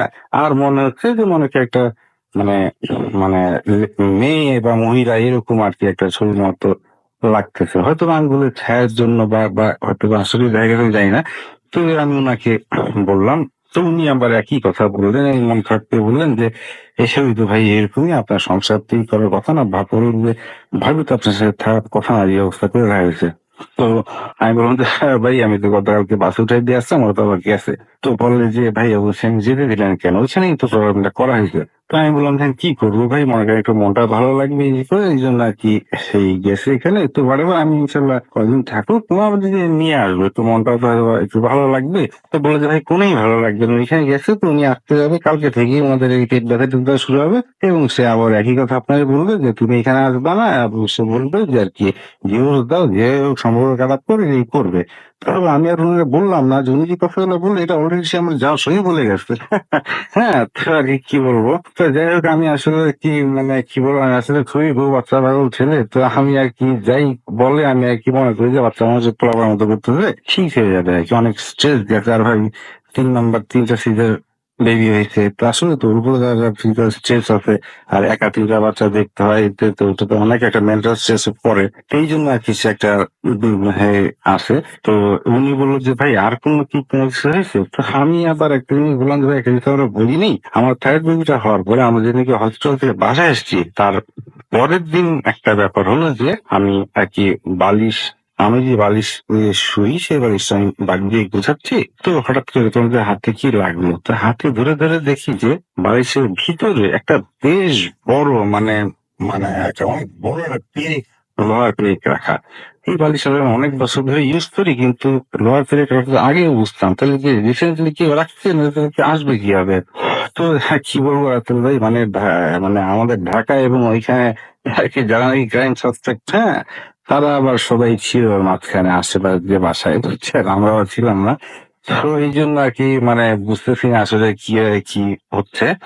তো পরে দিয়ে উনি আর কি খুব সিরিয়াস হয়ে বললো যে ভাই আপনাকে তো কাটাতে হবে, আপনার রেস্ট ঠিক হতে পারবেন না, একেবারে শেষ করে ছাড়বে। এখন আপনি কি আপনি আবার দেখেন থেকে গ্লাসে উনি আবারও গ্লাসে করে দিয়ে রাখলো, রাখার পরে বললো যে ভাই দেখেন তো কি দেখেন, একটু খেয়াল করেন চুপ করে। তো আমি ভালোর মতো খেয়াল করলাম, খেয়াল করে আমি আমার কাছে মনে হলো যে গ্লাসের নিচে একটি মানে যে ময়লা টলার কারণে আমি বললাম যে ওই যে মাকড়সার জালের মতো লাগতেছে, তো উনিও আর কি অত এরকমই গেস করতেছিলেন হয়তো বা আমি জানি না, তো উনি দেখে উনি বললেন যে হ্যাঁ ভাই আসলে খুব একটা খারাপ ই করা হয়েছে, এবং এই বিষয়ে আপনারই উপরে না, এটা তো ভাই ভাবির উপরে খুব ডেঞ্জারাস ভাবে পড়ে যাবে দুজনের উপরে, মানে কোনো ভাবেই তো ভাই ভাবি তো নিশ্চয় মনে হয় তাহলে আপনার সাথে খুবই বাজে বিহেভ করতেছে ভাই করেছে। তো আমি বলি ভাই বুঝলেন নিজের বউ, তো আমি বলি যে না কি বাজে বিহেভ কি আমি যা করি ভাই না ছিল এত পারে না বুঝলেন না, হ্যাঁ। তো এরকম আর কি তাই আমি বললাম। তো যে সে যা যা বললো যে এই করে তা আসলেই আর কি মানে ওয়াইফ আসলেই ওরকম করতেছিল, হ্যাঁ। তো আর কি বলবো আসলে এরকম হওয়ার পর আসলে মনটা এখানে খারাপই লাগলো যে কি এগুলো মানে কি সুন্দর একটা বছর আগে উত্তরায় আর কি মানে রাজার হয় চাকরি বাকরি করে বাপ সবাই মিলে থাকতাম, মানে আব্বা আম্মা সবাই ছিল, হ্যাঁ। তো এই হঠাৎ করে তো আসলে তো জিনিস মানুষ যে বলে যে আপনি যে বলেন যে যে মানে হঠাৎ করে একটা হয়, হ্যাঁ তো আসলেই তো দেখলাম যে মানে আমার দিনে থাকলে আর কি সব সুন্দর চলতেছে, যদি বলতেন এরকম স্টোরি হলের মতো সে সব সুন্দর চলতেছিল, হঠাৎ করে কি শুরু হয়ে গেল, আসলে তো এরকম শুরু হয়ে গেল, গেলাম এখানে এই শুরু হয়ে মানে ডিজাস্টার। তো এরপরে হলো কি উনি বললেন যে আমাকে এক জায়গার কথা যে ভাই এটা তো কাটাতে হবে, আপনি যে পাপে দিতেছেন না এটা তো আছে যে আপনাকে জিন চালানো করে দেখতে হবে যে কিভাবে এটা থেকে মুক্তি পাওয়া যায়। তো উনি আবার গ্লাসের দিকে তাকালেন, তো আমি বসে আছি পাশে, আমি হয়তো গ্লাস দিকে তাকিয়ে দেখলাম কি দিয়ে একটা মানে মনে হচ্ছে গ্লাসের ভিতরে ভাই জানি না কেন আর কি, হ্যাঁ কিন্তু মনে হয় যে একটা কাছের মানে মানে একটা চারকোনা ইসের মতো মনে হয়, মানে হয়তো পানির বাবলের জন্য ইসের মতো আর ভিতরে মানে একটা বেবি থাকলে যেরকম হয় দূর থেকে দেখে এরকম লাগতেছে, হ্যাঁ। তো আমি বললাম এরকম বলে যে বাচ্চাটা কি মানে এরকম বক্সের মতো ভিতরে দেখে আমাকে বললাম যে হ্যাঁ, তো আমি বসে আছি আছি, তো উনি আবার হচ্ছে চোখ বন্ধ করলো, দেখলাম চোখ বন্ধ করে একটা কেমন জোরে শ্বাস নিয়ে বসে তাড়াতাড়ি করে দেখি ওনার শরীর বন্ধ করলো, বললো যে ভাই আমি তো শরীর নাই ভুলে গেছি, এটা তো ভাই আমার চাপ দিয়ে ধরছিল, হ্যাঁ। তো আমি মানে বুঝলাম যে বলতেছে যে নাগিন যে হ্যাঁ মানে মানে আমার সুপার লাভার যিনি আমার এখানে ফলো আপে আছে আর কি, হ্যাঁ ও আর কি তারা চাপ দিয়েছিল বুঝছেন। তো কি বলবো আসলে মনে দুঃখে বলতেছি আর কি। তো এই এইরকম করছে, তো আমি বললাম যে ভাই কি বুঝলেন এই যে বাচ্চার মোবাইল শেপ দেখলাম বাবুলের জন্য আর কালো কালো পানি দেখলাম, তো ওনাকে বললে আমি বসে আছি উনি নাগিনের কথা বললো, তা আমি তো আর এটা গুরুত্ব দিই আমি বলি না তোর সামনে, ঠিক আছে আমি ভাবতেছি কি নাগিন কি, হ্যাঁ। তো আসলে তো ভাই জিন তো আছে আমার সবাই জানে, আর বাবু ভাই নোজ দ্য বেস্ট, হ্যাঁ যে কোন জিন কিসের জন্য, হ্যাঁ। তো যাই হোক, তো এরপরে দিয়ে আমি আসলে আমরা বসে আছি, তা আমি দেখলাম যে আমার ভিতরে একটা কেমন একটা মানে ইসের মতো হেলসের মতো মানে বাইরে একটা কথা বলে রাখা ভালো যে আমার যে দাদা উনি আর কি এই মানে এইসব জিনিসগুলা যে মানুষের যে মানে অলৌকিক ঘটনাগুলো হয় এবং আর এইগুলা আর কি মানুষ দেখা যায় যে প্রবলেমে পড়ে দাদার কাছে আসতে মানে এবং শুধু প্রবলেম না, আমাকে একটা বাচ্চা হলদে নিয়ে আসছে দুধ পরে দিচ্ছে একটু পানি পরে নিয়ে খাওয়াচ্ছে, মানে আমাদের আর কি মানে একটা আসলে নরম কোমল ইসলাম মনের মানুষের তো দেখা যায় কিছু একটা কিছু থেকেই যায় আসলে। তো থেকেই দাদার কাছে আসলে এই করতেন। তো উনি বললো যে আপনি আপনার দাদা থেকে তো সেটা নিতে পারেন, তাই আমি বললাম যে ভাই দাদা তো আব্দুল চাচা এগুলো চাপে আর এগুলোই করে না, তো তো কি আর করবো এখন, মানে দেখিও তো উনি একজনকে আর কি ফোন দিলেন। তো উনি তার আসলে ঠিক আমি আপনাকে যে কথা বললাম না, ঠিকই আর কি আমাকে যে আমার এই বড় ভাই যা বললেন, ওই ওই ওনাকে যে ফোন করা হয়েছে আরেক ডিস্ট্রিক্টে আর কি। উনি খুবই একজন মানে কি মানুষ, পায় একটা মানুষ, এবং মেবি আর কি উনি এগুলো খুব ভালো বোঝেন বা জানেন আর কি। তো উনি রাসেল ভাই শুনে ওনার আমাকে আমার এই বড় ভাই বললো যে এ, আপনি যে কথা বলেন, তো আমি থেকে বললাম, আর উনি এই বড় ভাই বললো যে ঠিক আছে, তাহলে আপনি একটুখানি ভালো মতো ওর কথা তো শুনলেন, তা আপনি একটু আমার ফোন করে জানান তো আসলে কি ব্যাপারটা। ঠিকই উনি কিছুক্ষণ পরে যে বললো, ফোন করলো যে ওই ক্লিপটা আছে। তো বললো যে মানে ঠিকই এই ভাইও যা বলছিল উনি একই কথা বললো আর কি। আর এটার থেকে প্রতিকারের উপায় আর কি, তো আমাদের এটার জন্য মানে ওনার কাছে নিয়ে যেতে বললো আমাকে, যে গেলে পরে যে আমার উপরে যে দায়ী করা হয়েছে, উনি একই কথা বললো যে আমার উপরে এবং আমার ওয়াইফের উপরে একই সাথে করা হয়েছে। হ্যাঁ, এবং করেছি তুমি কাছের মানুষ, মানে সবসময় যা হয়ে থাকে আর কি। তো কি বলবো, তো বাচ্চার ব্যাপারটা আসলে বলছি যে উনি কথা বলে শেষ করলেন যে এই করতে, মা আমাকে বললেন ডিস্ট্রিক্টে যেতে হবে। যাওয়ার পরে জিম চালান করে দেখা হবে। তো রাখল ভাই হয়তো বা আমরা আজকে বা নেক্সট উইকে যাবো ওইখানে। তো ওইখানে যে যা হয় ভাই, জিম চালানোর ব্যাপারটা, হ্যাঁ, তো ওই কবি যাদের খুবই একজন মানুষ সাথে তার কাছে যাচ্ছি আমরা। তো ওইটাও আর কি আমি মানে যদি করা যায় রেকর্ড করে ওইখানটাই লাইভ রেকর্ড করে আমি ক্লিপটা পাঠাবো, অথবা আমি শুনে আপনাকে বললাম। হ্যাঁ, আপনি যেটা বলেন, আপনি যেটা ভালো মনে করেন আসলে ওটা শোনালেন। তো এরপরে আসলে ভাই একটা জিনিস হলো, এটা নর্মাল ব্যাপার। আমি দেখতেছি যে আমার কাছে মনে হচ্ছে, আমি জানি না কেন, যে আমি যে মানে দেখতেছি যে বাচ্চাটি যে মনে হচ্ছে যে আমাদের কেউ মানে ই করতেছে, যে আসলে যে শিয়ান তোমার মানে বউ বাচ্চার সাথে এরকম করা হয়েছে। তো এইটা নাকি যে করছে তার একটা মেয়েও আছে। তো তার যদি কোনো বাচ্চা কাচ্চা থেকে থাকে, হ্যাঁ, তাইলে ওইটা আর কি বন্ধ। তো উনি বললো বন্ধ মানে ভাই আর কি ডিমিনিশ করে দেওয়ার কথা বলতেছে।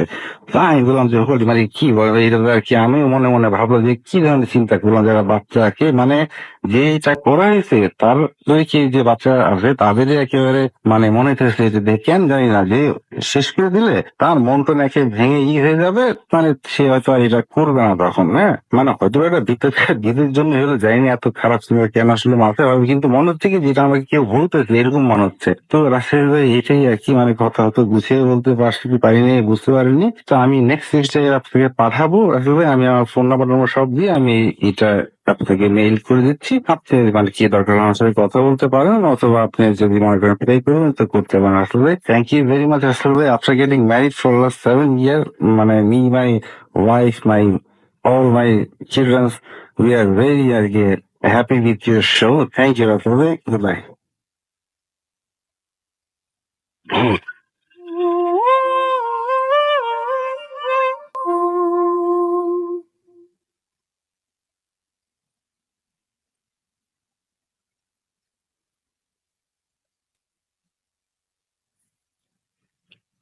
Welcome back. The night comes live with গ্রামীণ ফোন। আশা করছি যে আজকের হোতাসাম জমজমাট হয়ে উঠেছে ইতিমধ্যে, এবং আপনাদের কাছে ভালো লাগছে, এবং আশা করব সেটাই। এখন চলে যাব সরাসরি আবারও ঘটনায়, তবে তার আগে বলি যে আপনারা যারা স্টুডিওতে আসতে চান, আমি খুবই অপেক্ষা করে থাকি যে কারা বলবেন যে স্টুডিওতে আসবেন এবং কাদের ঘটনা শেয়ার করবেন। সেই জন্য আমি খুব উদ্গ্রীব হয়ে থাকি। তো সেই জন্য আপনাদেরকে জানাই যে যারা স্টুডিওতে আসতে চান অবশ্যই আমাদের ঘটনা লিখে পাঠান। আমাদের অ্যাড্রেসটা হচ্ছে bhutfm@radio40.fm, which is BHWTFM@radio.RADIOFO@radio.fm। আপনার নাম, ঠিকানা এবং ফোন নাম্বার সহ আপনার জীবনে ঘটে যাওয়া বা আপনার জানা সেরা ঘটনা লিখে পাঠিয়ে দিন আমাদের কাছে। ঘটনার শুরুতে অবশ্যই উল্লেখ করুন যে ঘটনাটি আপনি স্টুডিওতে এসে শেয়ার করবেন। একে আপনি চান আপনার ঘটনা আমরা পড়ে শোনাই, যারা দেশের বাইরে রয়েছেন তারা অডিও ক্লিপ পাঠাতে পারেন বা লিখেও পাঠাতে পারেন আমাদের ঘটনাটি। আমরা চলে যাব আমাদের প্রথম অতিথির কাছে আরো একবার, এবং তার যে দ্বিতীয় ঘটনাটি আছে সেই দ্বিতীয় ঘটনাটি আমরা শুনে আসব। আশা করছি এই ঘটনাটিও আপনাদের অনেক অনেক অনেক ভালো লাগবে। চলুন শুনে আসছি ঘটনাটি। আপনার নামটা প্লিজ আরো একবার বলবেন, আপনি কোথা থেকে এসেছেন সেটা বলবেন, তারপর আপনার ঘটনায় যাব আমরা। আসসালামু আলাইকুম রাসেল ভাই, আমি ইসমাইল সুমন আজান মোহাম্মদপুর থেকে এসেছি। জি, আপনার প্রথম ঘটনাটি সবাই অলরেডি অনেক প্রশংসা করেছে। আশা করছি দ্বিতীয় ঘটনাটিও সবার ভালো লাগবে। জি রাসেল ভাই, আমি এখন আমার দ্বিতীয় যে ঘটনাটি শেয়ার করব, এই ঘটনাটি রাসেল ভাই এখন থেকে আরো 80 থেকে 90 বছর আগের ঘটনা। আচ্ছা। সেটি হচ্ছে বাংলাদেশের বেনাপোল সীমান্তবর্তী কোনো একটি গ্রামে সেই ঘটনাটি হচ্ছে একটি হিন্দু মেয়েকে কেন্দ্র করে। তো আমি চলে যাই রাসেল ভাই আমার মূল ঘটনায়। তো ঘটনাটি ঘটে এখন থেকে আরো ৮০-৯০ বছর আগে। তখন সদ্য বিবাহিত একটি মেয়ে, হিন্দু পরিবারের একটি মেয়ে তার বাবার বাড়িতে বেড়াতে যায়। বিয়ের কিছুদিন পরেই তার বাবা বাড়িতে বেড়াতে যায়। তো তার বাবার বাড়ি থেকে সে কয়েকদিন থেকে যখন তার স্বামীর বাড়িতে আহ, আসবে, তো এমন টাইমে তার মা, তার ফ্যামিলির মানুষ তার স্বামীর জন্য কিছু মাছ, বড় বড় মাছ ভেজে তার সাথে করে দিয়ে দেয়, যে তার স্বামীকে বাসায় নিয়ে সেগুলো খাওয়ানোর জন্য। তো রাসেল ভাই, একটু বলে রাখি, তো ওই মেয়েটি আর কি সদ্য বিবাহিত ওই নববধূটি তার ভাইয়ের সাথে যখন রওনা দেয় সেটা দুপুরের পরে। তো তখন যেহেতু রাস্তাঘাটের অবস্থা তেমন ভালো ছিল না, এবং সেই মেয়েটির বাবা বাড়ি থেকে তার স্বামীর বাড়ি রাস্তার দূরত্বটা ছিল ১০ থেকে ১২ কিলোমিটার আনুমানিক। তো রাসেল ভাই, এই পথটা একটু হরর ছিল। হরর বলতে আপনার এই পথটার মধ্যে দিয়ে কয়েকটা জিনিস অতিক্রম করতে হয়। মূলত রাতে কেউ একা এই রাস্তা দিয়ে চলাচল করে না, একটু একটু হন্টেড প্লেস ছিল। তো যাই হোক, তো এই রাস্তার মধ্যে রাসেল ভাই পুরানো একটি শ্মশান পড়ে, এবং একটি পরিত্যক্ত জমিদার বাড়ি পড়ে, এবং কিছু দূর চলে আসলে ঝোপঝাপ পেরিয়ে একটা পচা ডোবা এবং একটি কবরস্থান পড়ে। এই টোটাল এই জিনিসগুলোকে অতিক্রম করে কিন্তু ওই মেয়েটাকে তার শ্বশুর বাড়িতে আসতে হবে, মানে স্বামীর বাড়িতে আসতে হবে। তো তারা আর কি ভাই বোন দুইজন, মানে ওই মেয়েটি এবং মেয়েটির ভাই, ওরা দুইজন মিলে আহ তাদের বাড়ি থেকে দুপুরবেলা খাওয়া দাওয়া করে রওনা দেয়। তো তারা কথা বলতে বলতে রাসেল ভাই অর্ধেকটা পথ চলে আসে। তো তারা যখন ওই শ্মশানটা পার করে জমিদার বাড়ির কাছাকাছি কয়েক গছের মধ্যে যাবে, তো এর মধ্যে রাসেল ভাই মেয়েটা যখন সেই মাছ মাছের যে হাড়িটা, যে হাড়িটা ছিল পলিথিন দিয়ে মুখটা বাঁধা একটা রশি দিয়ে হাতের মধ্যে মেয়েটার হাতে ছিল।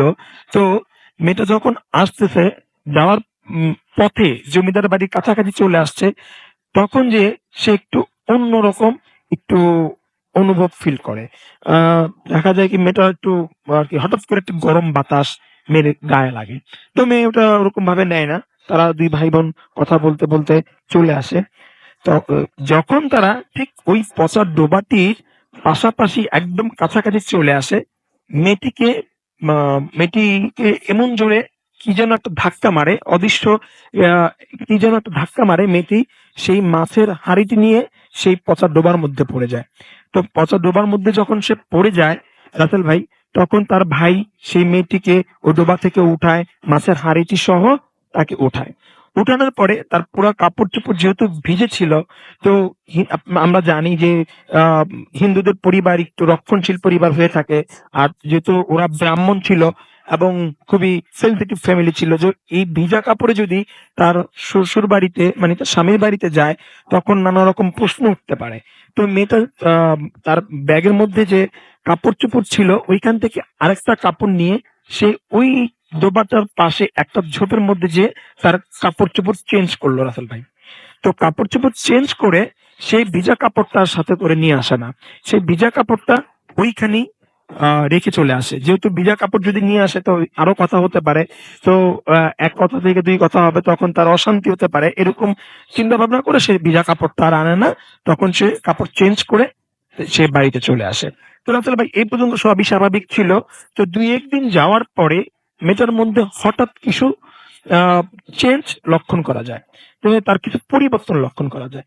তার মধ্যে প্রধান যে সমস্যাটা ছিল, সে মেয়ে আমিষ খাওয়ার প্রতি, মানে মাছ মাংস খাওয়ার প্রতি আগ্রহটা প্রচুর বেড়ে যায়। এবং আমরা সাধারণত জেনে থাকি হিন্দুরা এমনিতেই নিরামিষ ভোজী বেশি হয়ে থাকেন, তারা সপ্তাহে একদিন বা ২ দিন কি মাছ মাংস খেয়ে থাকেন সাধারণত। আর তখনকার আমলে মানুষ হয়তো বা মাছ মাংস অতটা বেশি খেতেও না, কারণ আর্থিক একটা ব্যাপার ছিল। তো যাই হোক, তো ওই মেয়েটা পরিবার যেদিনই মাছ মাংস রান্না করতো এবং ফ্যামিলি সবার জন্য রান্না করতো, সেই মেয়েটা একাই রান্নার পরপরই সেই মেয়েটা একাই সব মাছ বলি বা মাংস বলি, টোটাল কথা হচ্ছে এই ব্যাপার, যতগুলো রান্না করে ফেলতো এই সবগুলোই সে মেয়ে একাই খেয়ে নিত। তো একা খাওয়ার পর এবং তার অস্বাভাবিক খাবার আর কি আমরা যেটা আগ্রহ বলি এটা বেড়ে যায়। সেটা শুধু মাছ মাংসের ক্ষেত্রেই আসলে ভাই, অন্য কিছুর ক্ষেত্রে না। ভাত তেমন খেত না, বা ও রুটি মুটি বা অন্য সবজি টবজি তেমন খেত না। শুধু হচ্ছে তার আগ্রহ কেন্দ্রবিন্দু ছিল এই মাছ মাংস। তো তার ফ্যামিলি এটা নিয়ে অনেক কানাঘোষা হয় এবং তার স্বামীকে কমপ্লেন দেয়, এবং তারা অনেক রকম বোঝায় যে যেন সবার কথা চিন্তা করে সে খাবারটা খায়। আর যেহেতু নববধূ ছিল, তাকে ওরকম ভাবে স্ট্রিক্টলি কিছু বলতেও পারতো না।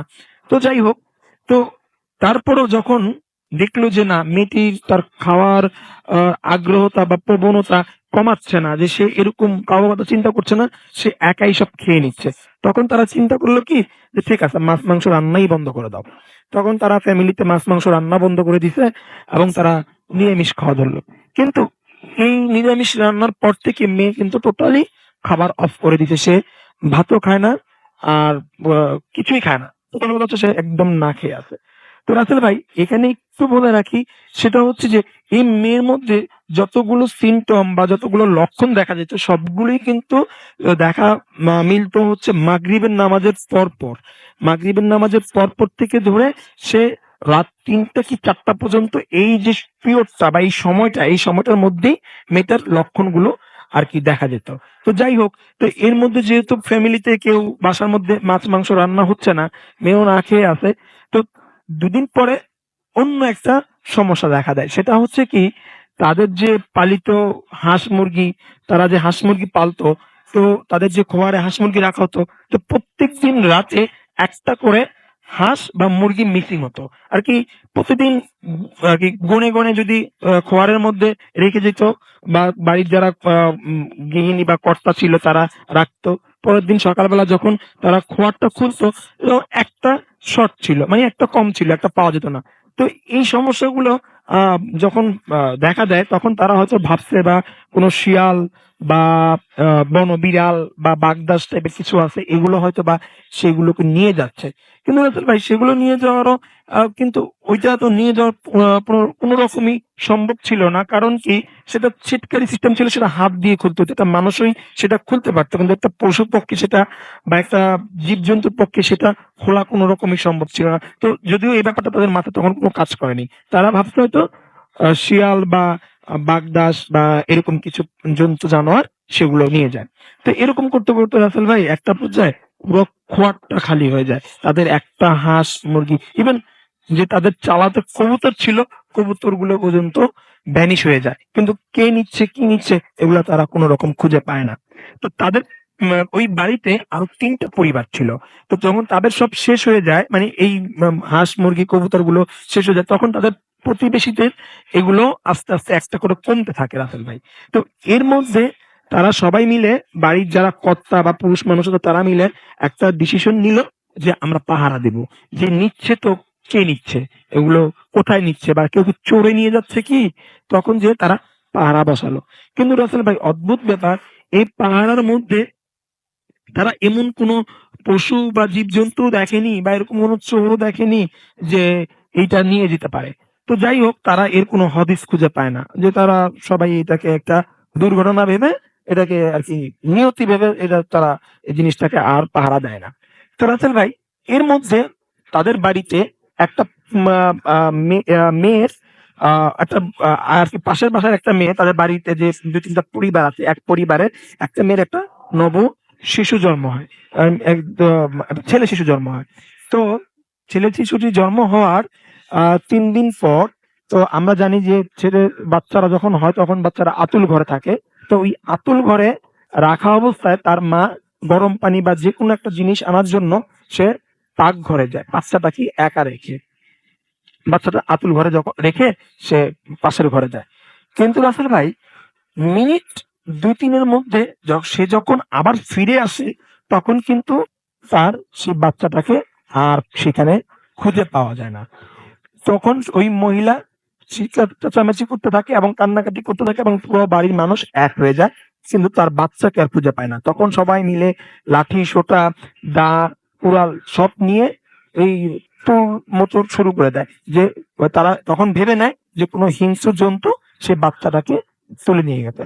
তখন রাসেল ভাই, তারা সব দিকে খুঁজে যখন আবার ফিরে আসে, তখন দেখে যে না আসলে কোথাও তো কিছু পাই না, বা এরকম বাচ্চাও কান্না শোনা যাচ্ছে না, তো কি অদ্ভুত ব্যাপার, তারা সব কান্নাকাটি করে।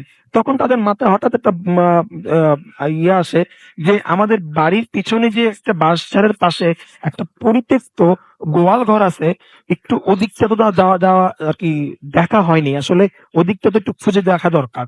তখন বাড়ির যে পুরুষ লোকরা আছে তারা সবাই মিলে সেই গোয়াল ঘরের দিকে গেল। কিন্তু রাসেল ভাই, গোয়াল ঘরে যখন তারা ঢুকলো, তারা যা দেখলো তার জন্য তারা মোটেই রেডি ছিল না, তৈরি ছিল না। তারা তো দেখে পুরো হতভম্ব হয়ে গেল। তারা দেখে যে ওই যে নববধূ, ওই মেয়েটা সেই গোয়াল ঘরে বসা, এবং সে কুকুরের আসনে বসা। মানে একটা কুকুর যখন পা ভাঁজ করে যেভাবে বসে ওইভাবে বসা, এবং তার চুলগুলো, মাথার সব চুলগুলো ছাড়া, এবং সে ওই বাচ্চাটাকে কামড়ে কামড়ে খাচ্ছে, একদম খুবই অদ্ভুত ভাবে খাচ্ছে। তখন তারা যখন ওই রুমের মধ্যে ঢুকে এবং ওই মেয়েটা ওই লোকদের দিকে তাকায়, এবং তাকানোর পরে তারা দেখতে পায় যে মেয়েটির চোখ পুরো লাল হয়ে আছে, এবং মেয়েটি হিংস্র একটি শব্দ করছে। তখন তারা ওই অবস্থা দেখে, ওই বাড়ির যা পুরুষ লোকরা ছিল তারা সাথে সাথে মেয়েটিকে ওই স্পটেই পিটিয়ে মেরে ফেলে রাসেল ভাই।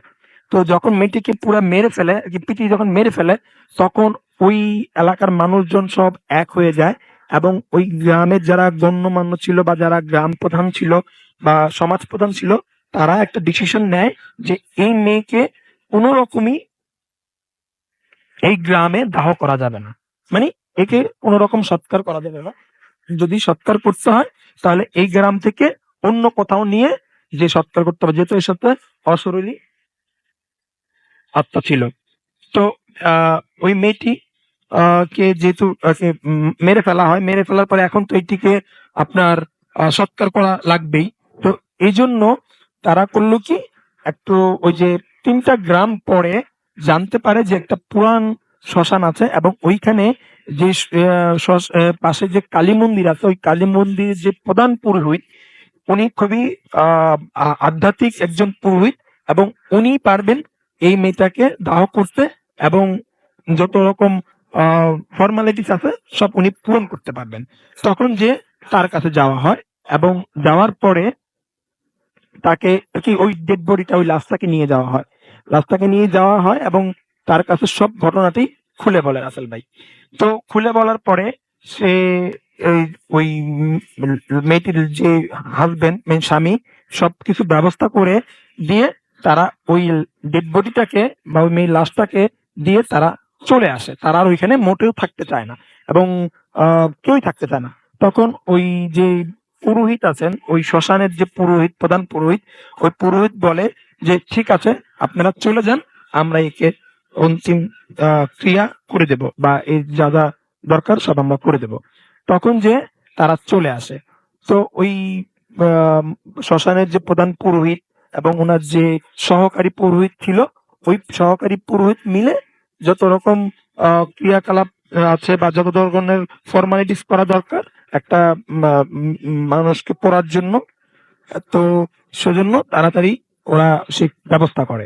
তো রাসেল ভাই, এর মধ্যে ওই যে পুরোহিতের যে সহকারী পুরোহিত ছিল, সে আর কি হঠাৎ করে অসুস্থ হয়ে পড়ে। তো হঠাৎ করে অসুস্থ হয়ে যাওয়ার পরে তাকে নিয়ে আর কি তাকে বলা হয় যে তুমি বাড়ি চলে যাও, একে আমি নিজেই একাই আর কি দাহ করতে পারবো, আমার কোনো সমস্যা হবে না। তখন যে সে প্রধান পুরোহিত ওই মেয়েটিকে ওই কাঠের মধ্যে রেখে, মানে শোয়ার আসনে যখন মেয়েটাকে অগ্নিদাহ করা হবে ওরকম পজিশনে রেখে সে একটি বিশেষ পূজা করতে বসে, যে পূজাটা করলে সে তার সাথে যে অশরীরী আত্মা ছিল যেন পরে কোনো রকমই কোনো সমস্যা না হয়, এজন্য সেটা বিশেষ পূজা করতে বসে। এবং পূজা যখন শুরু করে তখনই উনি কিছু কিছু অদ্ভুত লক্ষণ দেখতে পারে, যে তার পূজাটা কমপ্লিট করার জন্য যত রকম আর কি ক্রিয়াকলাপ করা লাগে তার সব একটার পর ভুল হচ্ছে, একটার পর একটা ভুল হচ্ছে, তারপরে সে কন্টিনিউ এটা করতে থাকে।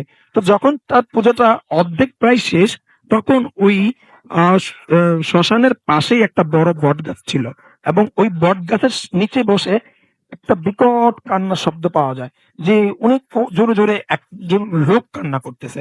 তখন পণ্ডিতের কানে আসে, ওই পুরোহিতের কানে আসে যে যে কেউ একজন কান্না করতেছে।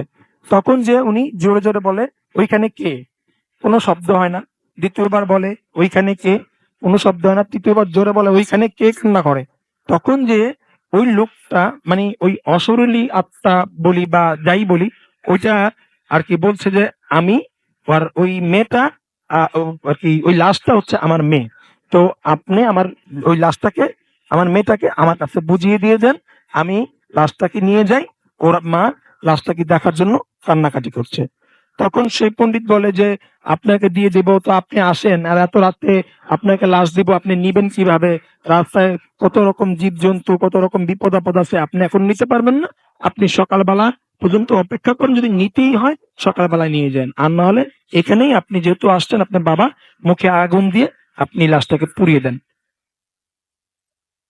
তখন যে আপনার ওই লাশটাকে পুরাণের যখন আহ্বান জানানো হয়, তখন ওই লোকটা আর আসে না। ওই লোকটা ওইখানে বসে একটা পর্যায়ে বিরক্ত অবস্থায় সে বলে যে আপনাকে বলছি লাশ দিয়ে দেওয়ার জন্য, আপনি দিয়ে দেন, নাহলে আপনার ক্ষতি হবে।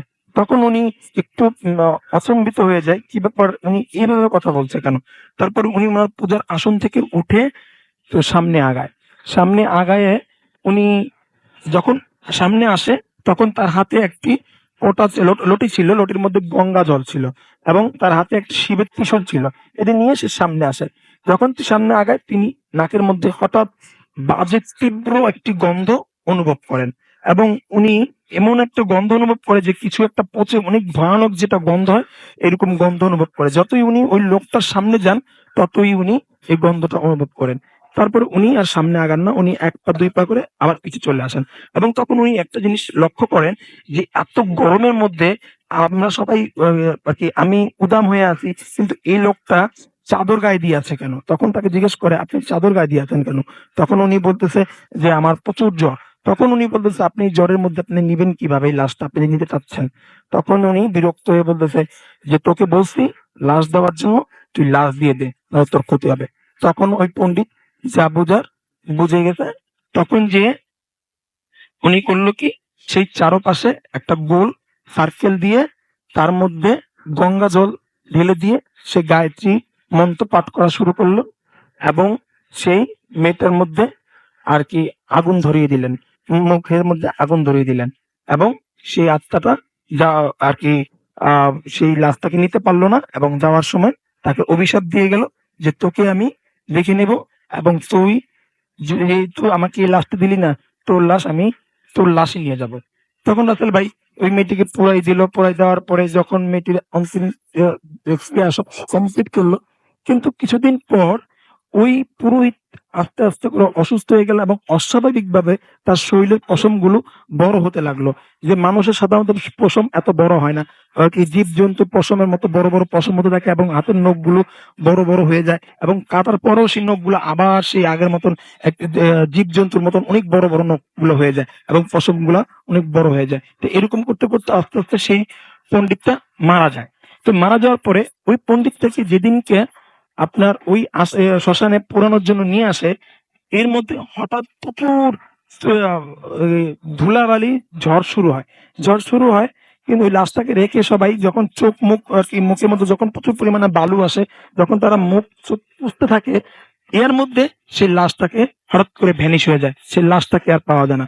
তখন তারা সবাই অদ্ভুত ভাবে ফলো করে যে ঝড়ও থেমে গেছে, অথচ সেই লাশটাও নেই। চারপাশে ঘোরাঘুরি করার পরও, খোঁজাখুঁজি করার পরও সেই পুরোহিতের লাশটি আজও খুঁজে পাওয়া যায়নি।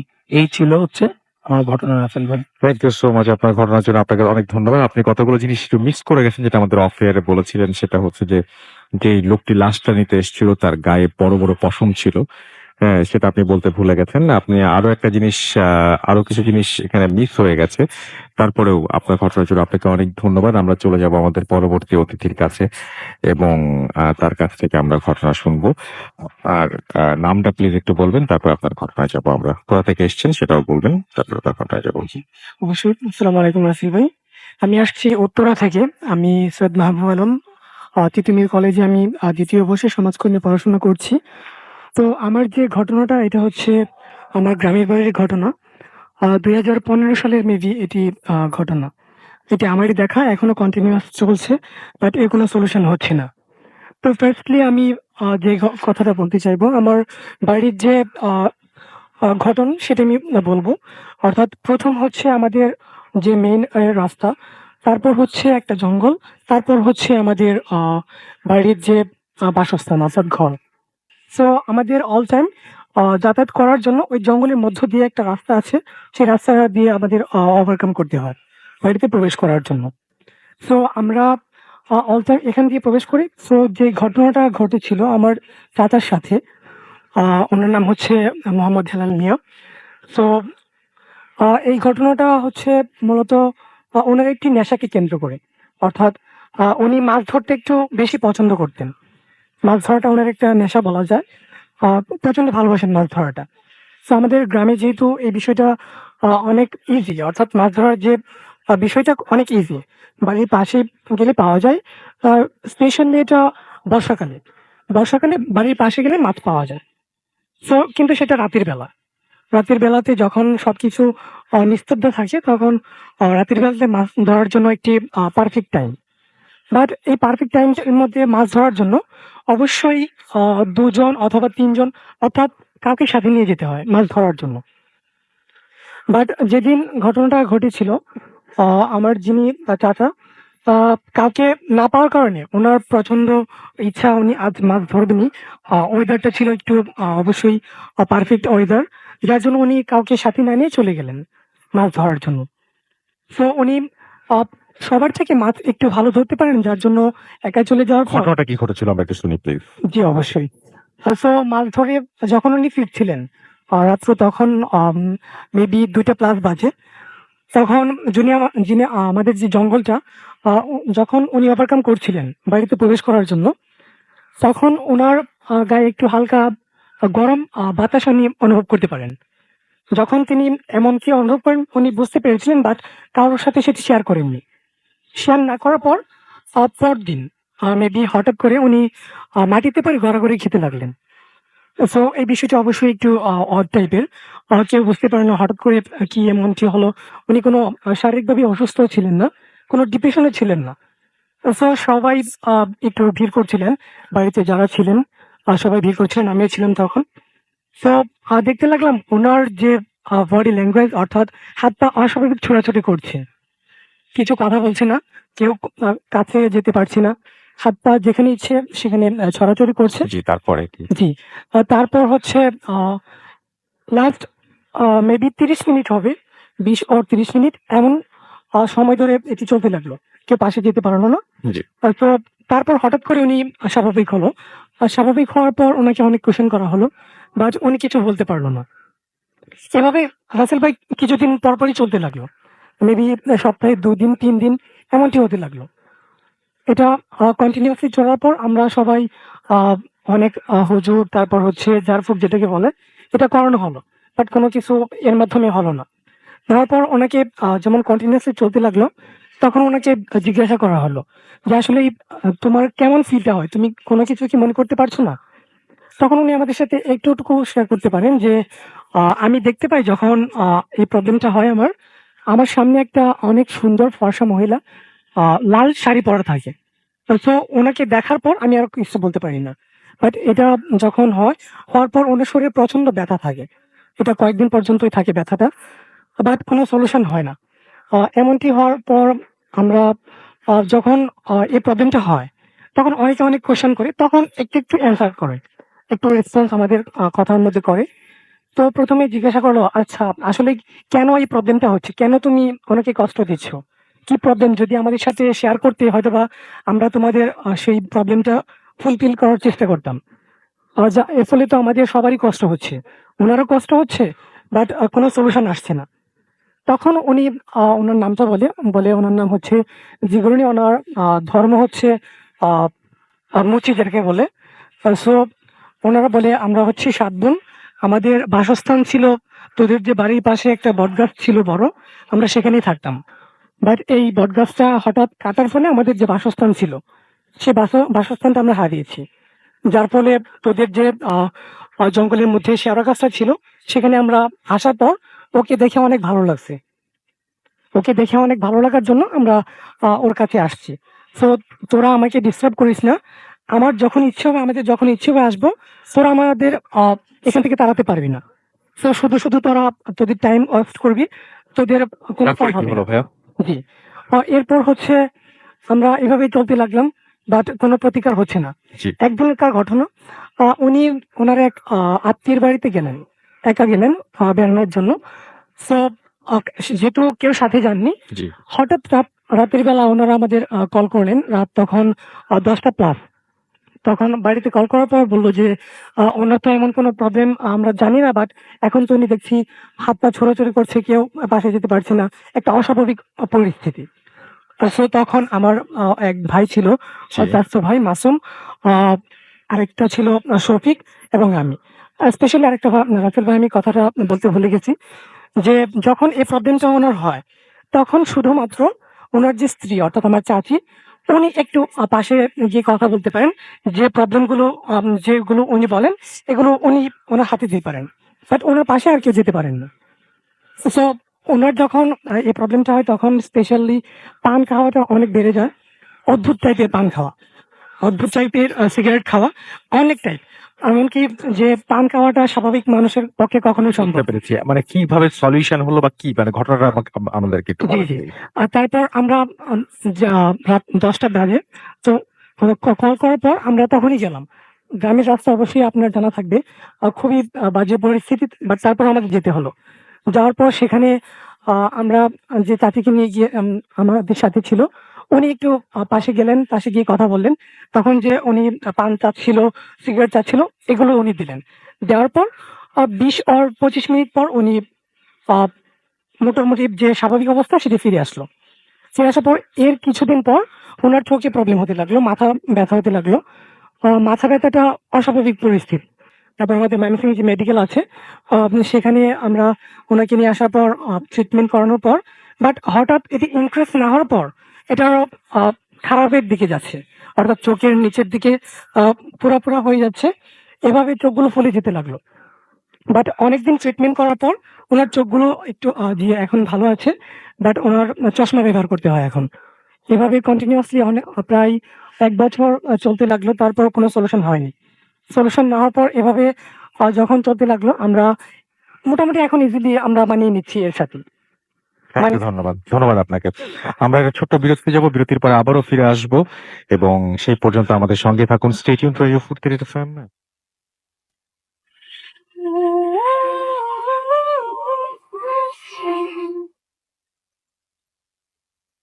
Yes, the night comes alive with Coming Phone. You're listening to Radio Food FM. ঘড়িতে সময় রাত 1:52, অর্থাৎ বুঝতেই পারছেন আমাদের হাতে আর সময় নেই। কমেন্ট পড়ার ইচ্ছা ছিল, বাট এখন আর সেটা সম্ভব হচ্ছে না। আজকের মতো আমাদের এখানে বিদায় নিতে হচ্ছে। কথা হবে আবারও আগামী শুক্রবারে।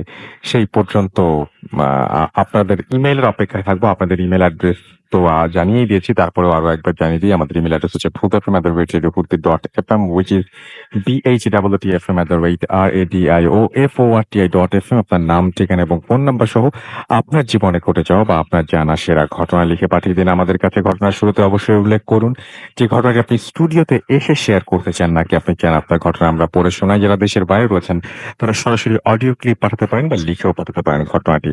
আমরা আজকের মতো এখানে বিদায় নিচ্ছি। কথা হবে আবারও আগামী শুক্রবার ইনশাল্লাহ। সেই পর্যন্ত সবাই ভালো থাকুন, সুস্থ থাকুন, সুন্দর থাকুন, মোস্ট ইম্পর্টেন্টলি ফুর্তিতে থাকুন। আজকের মতো এখানেই বিদায় নিচ্ছি। টাটা।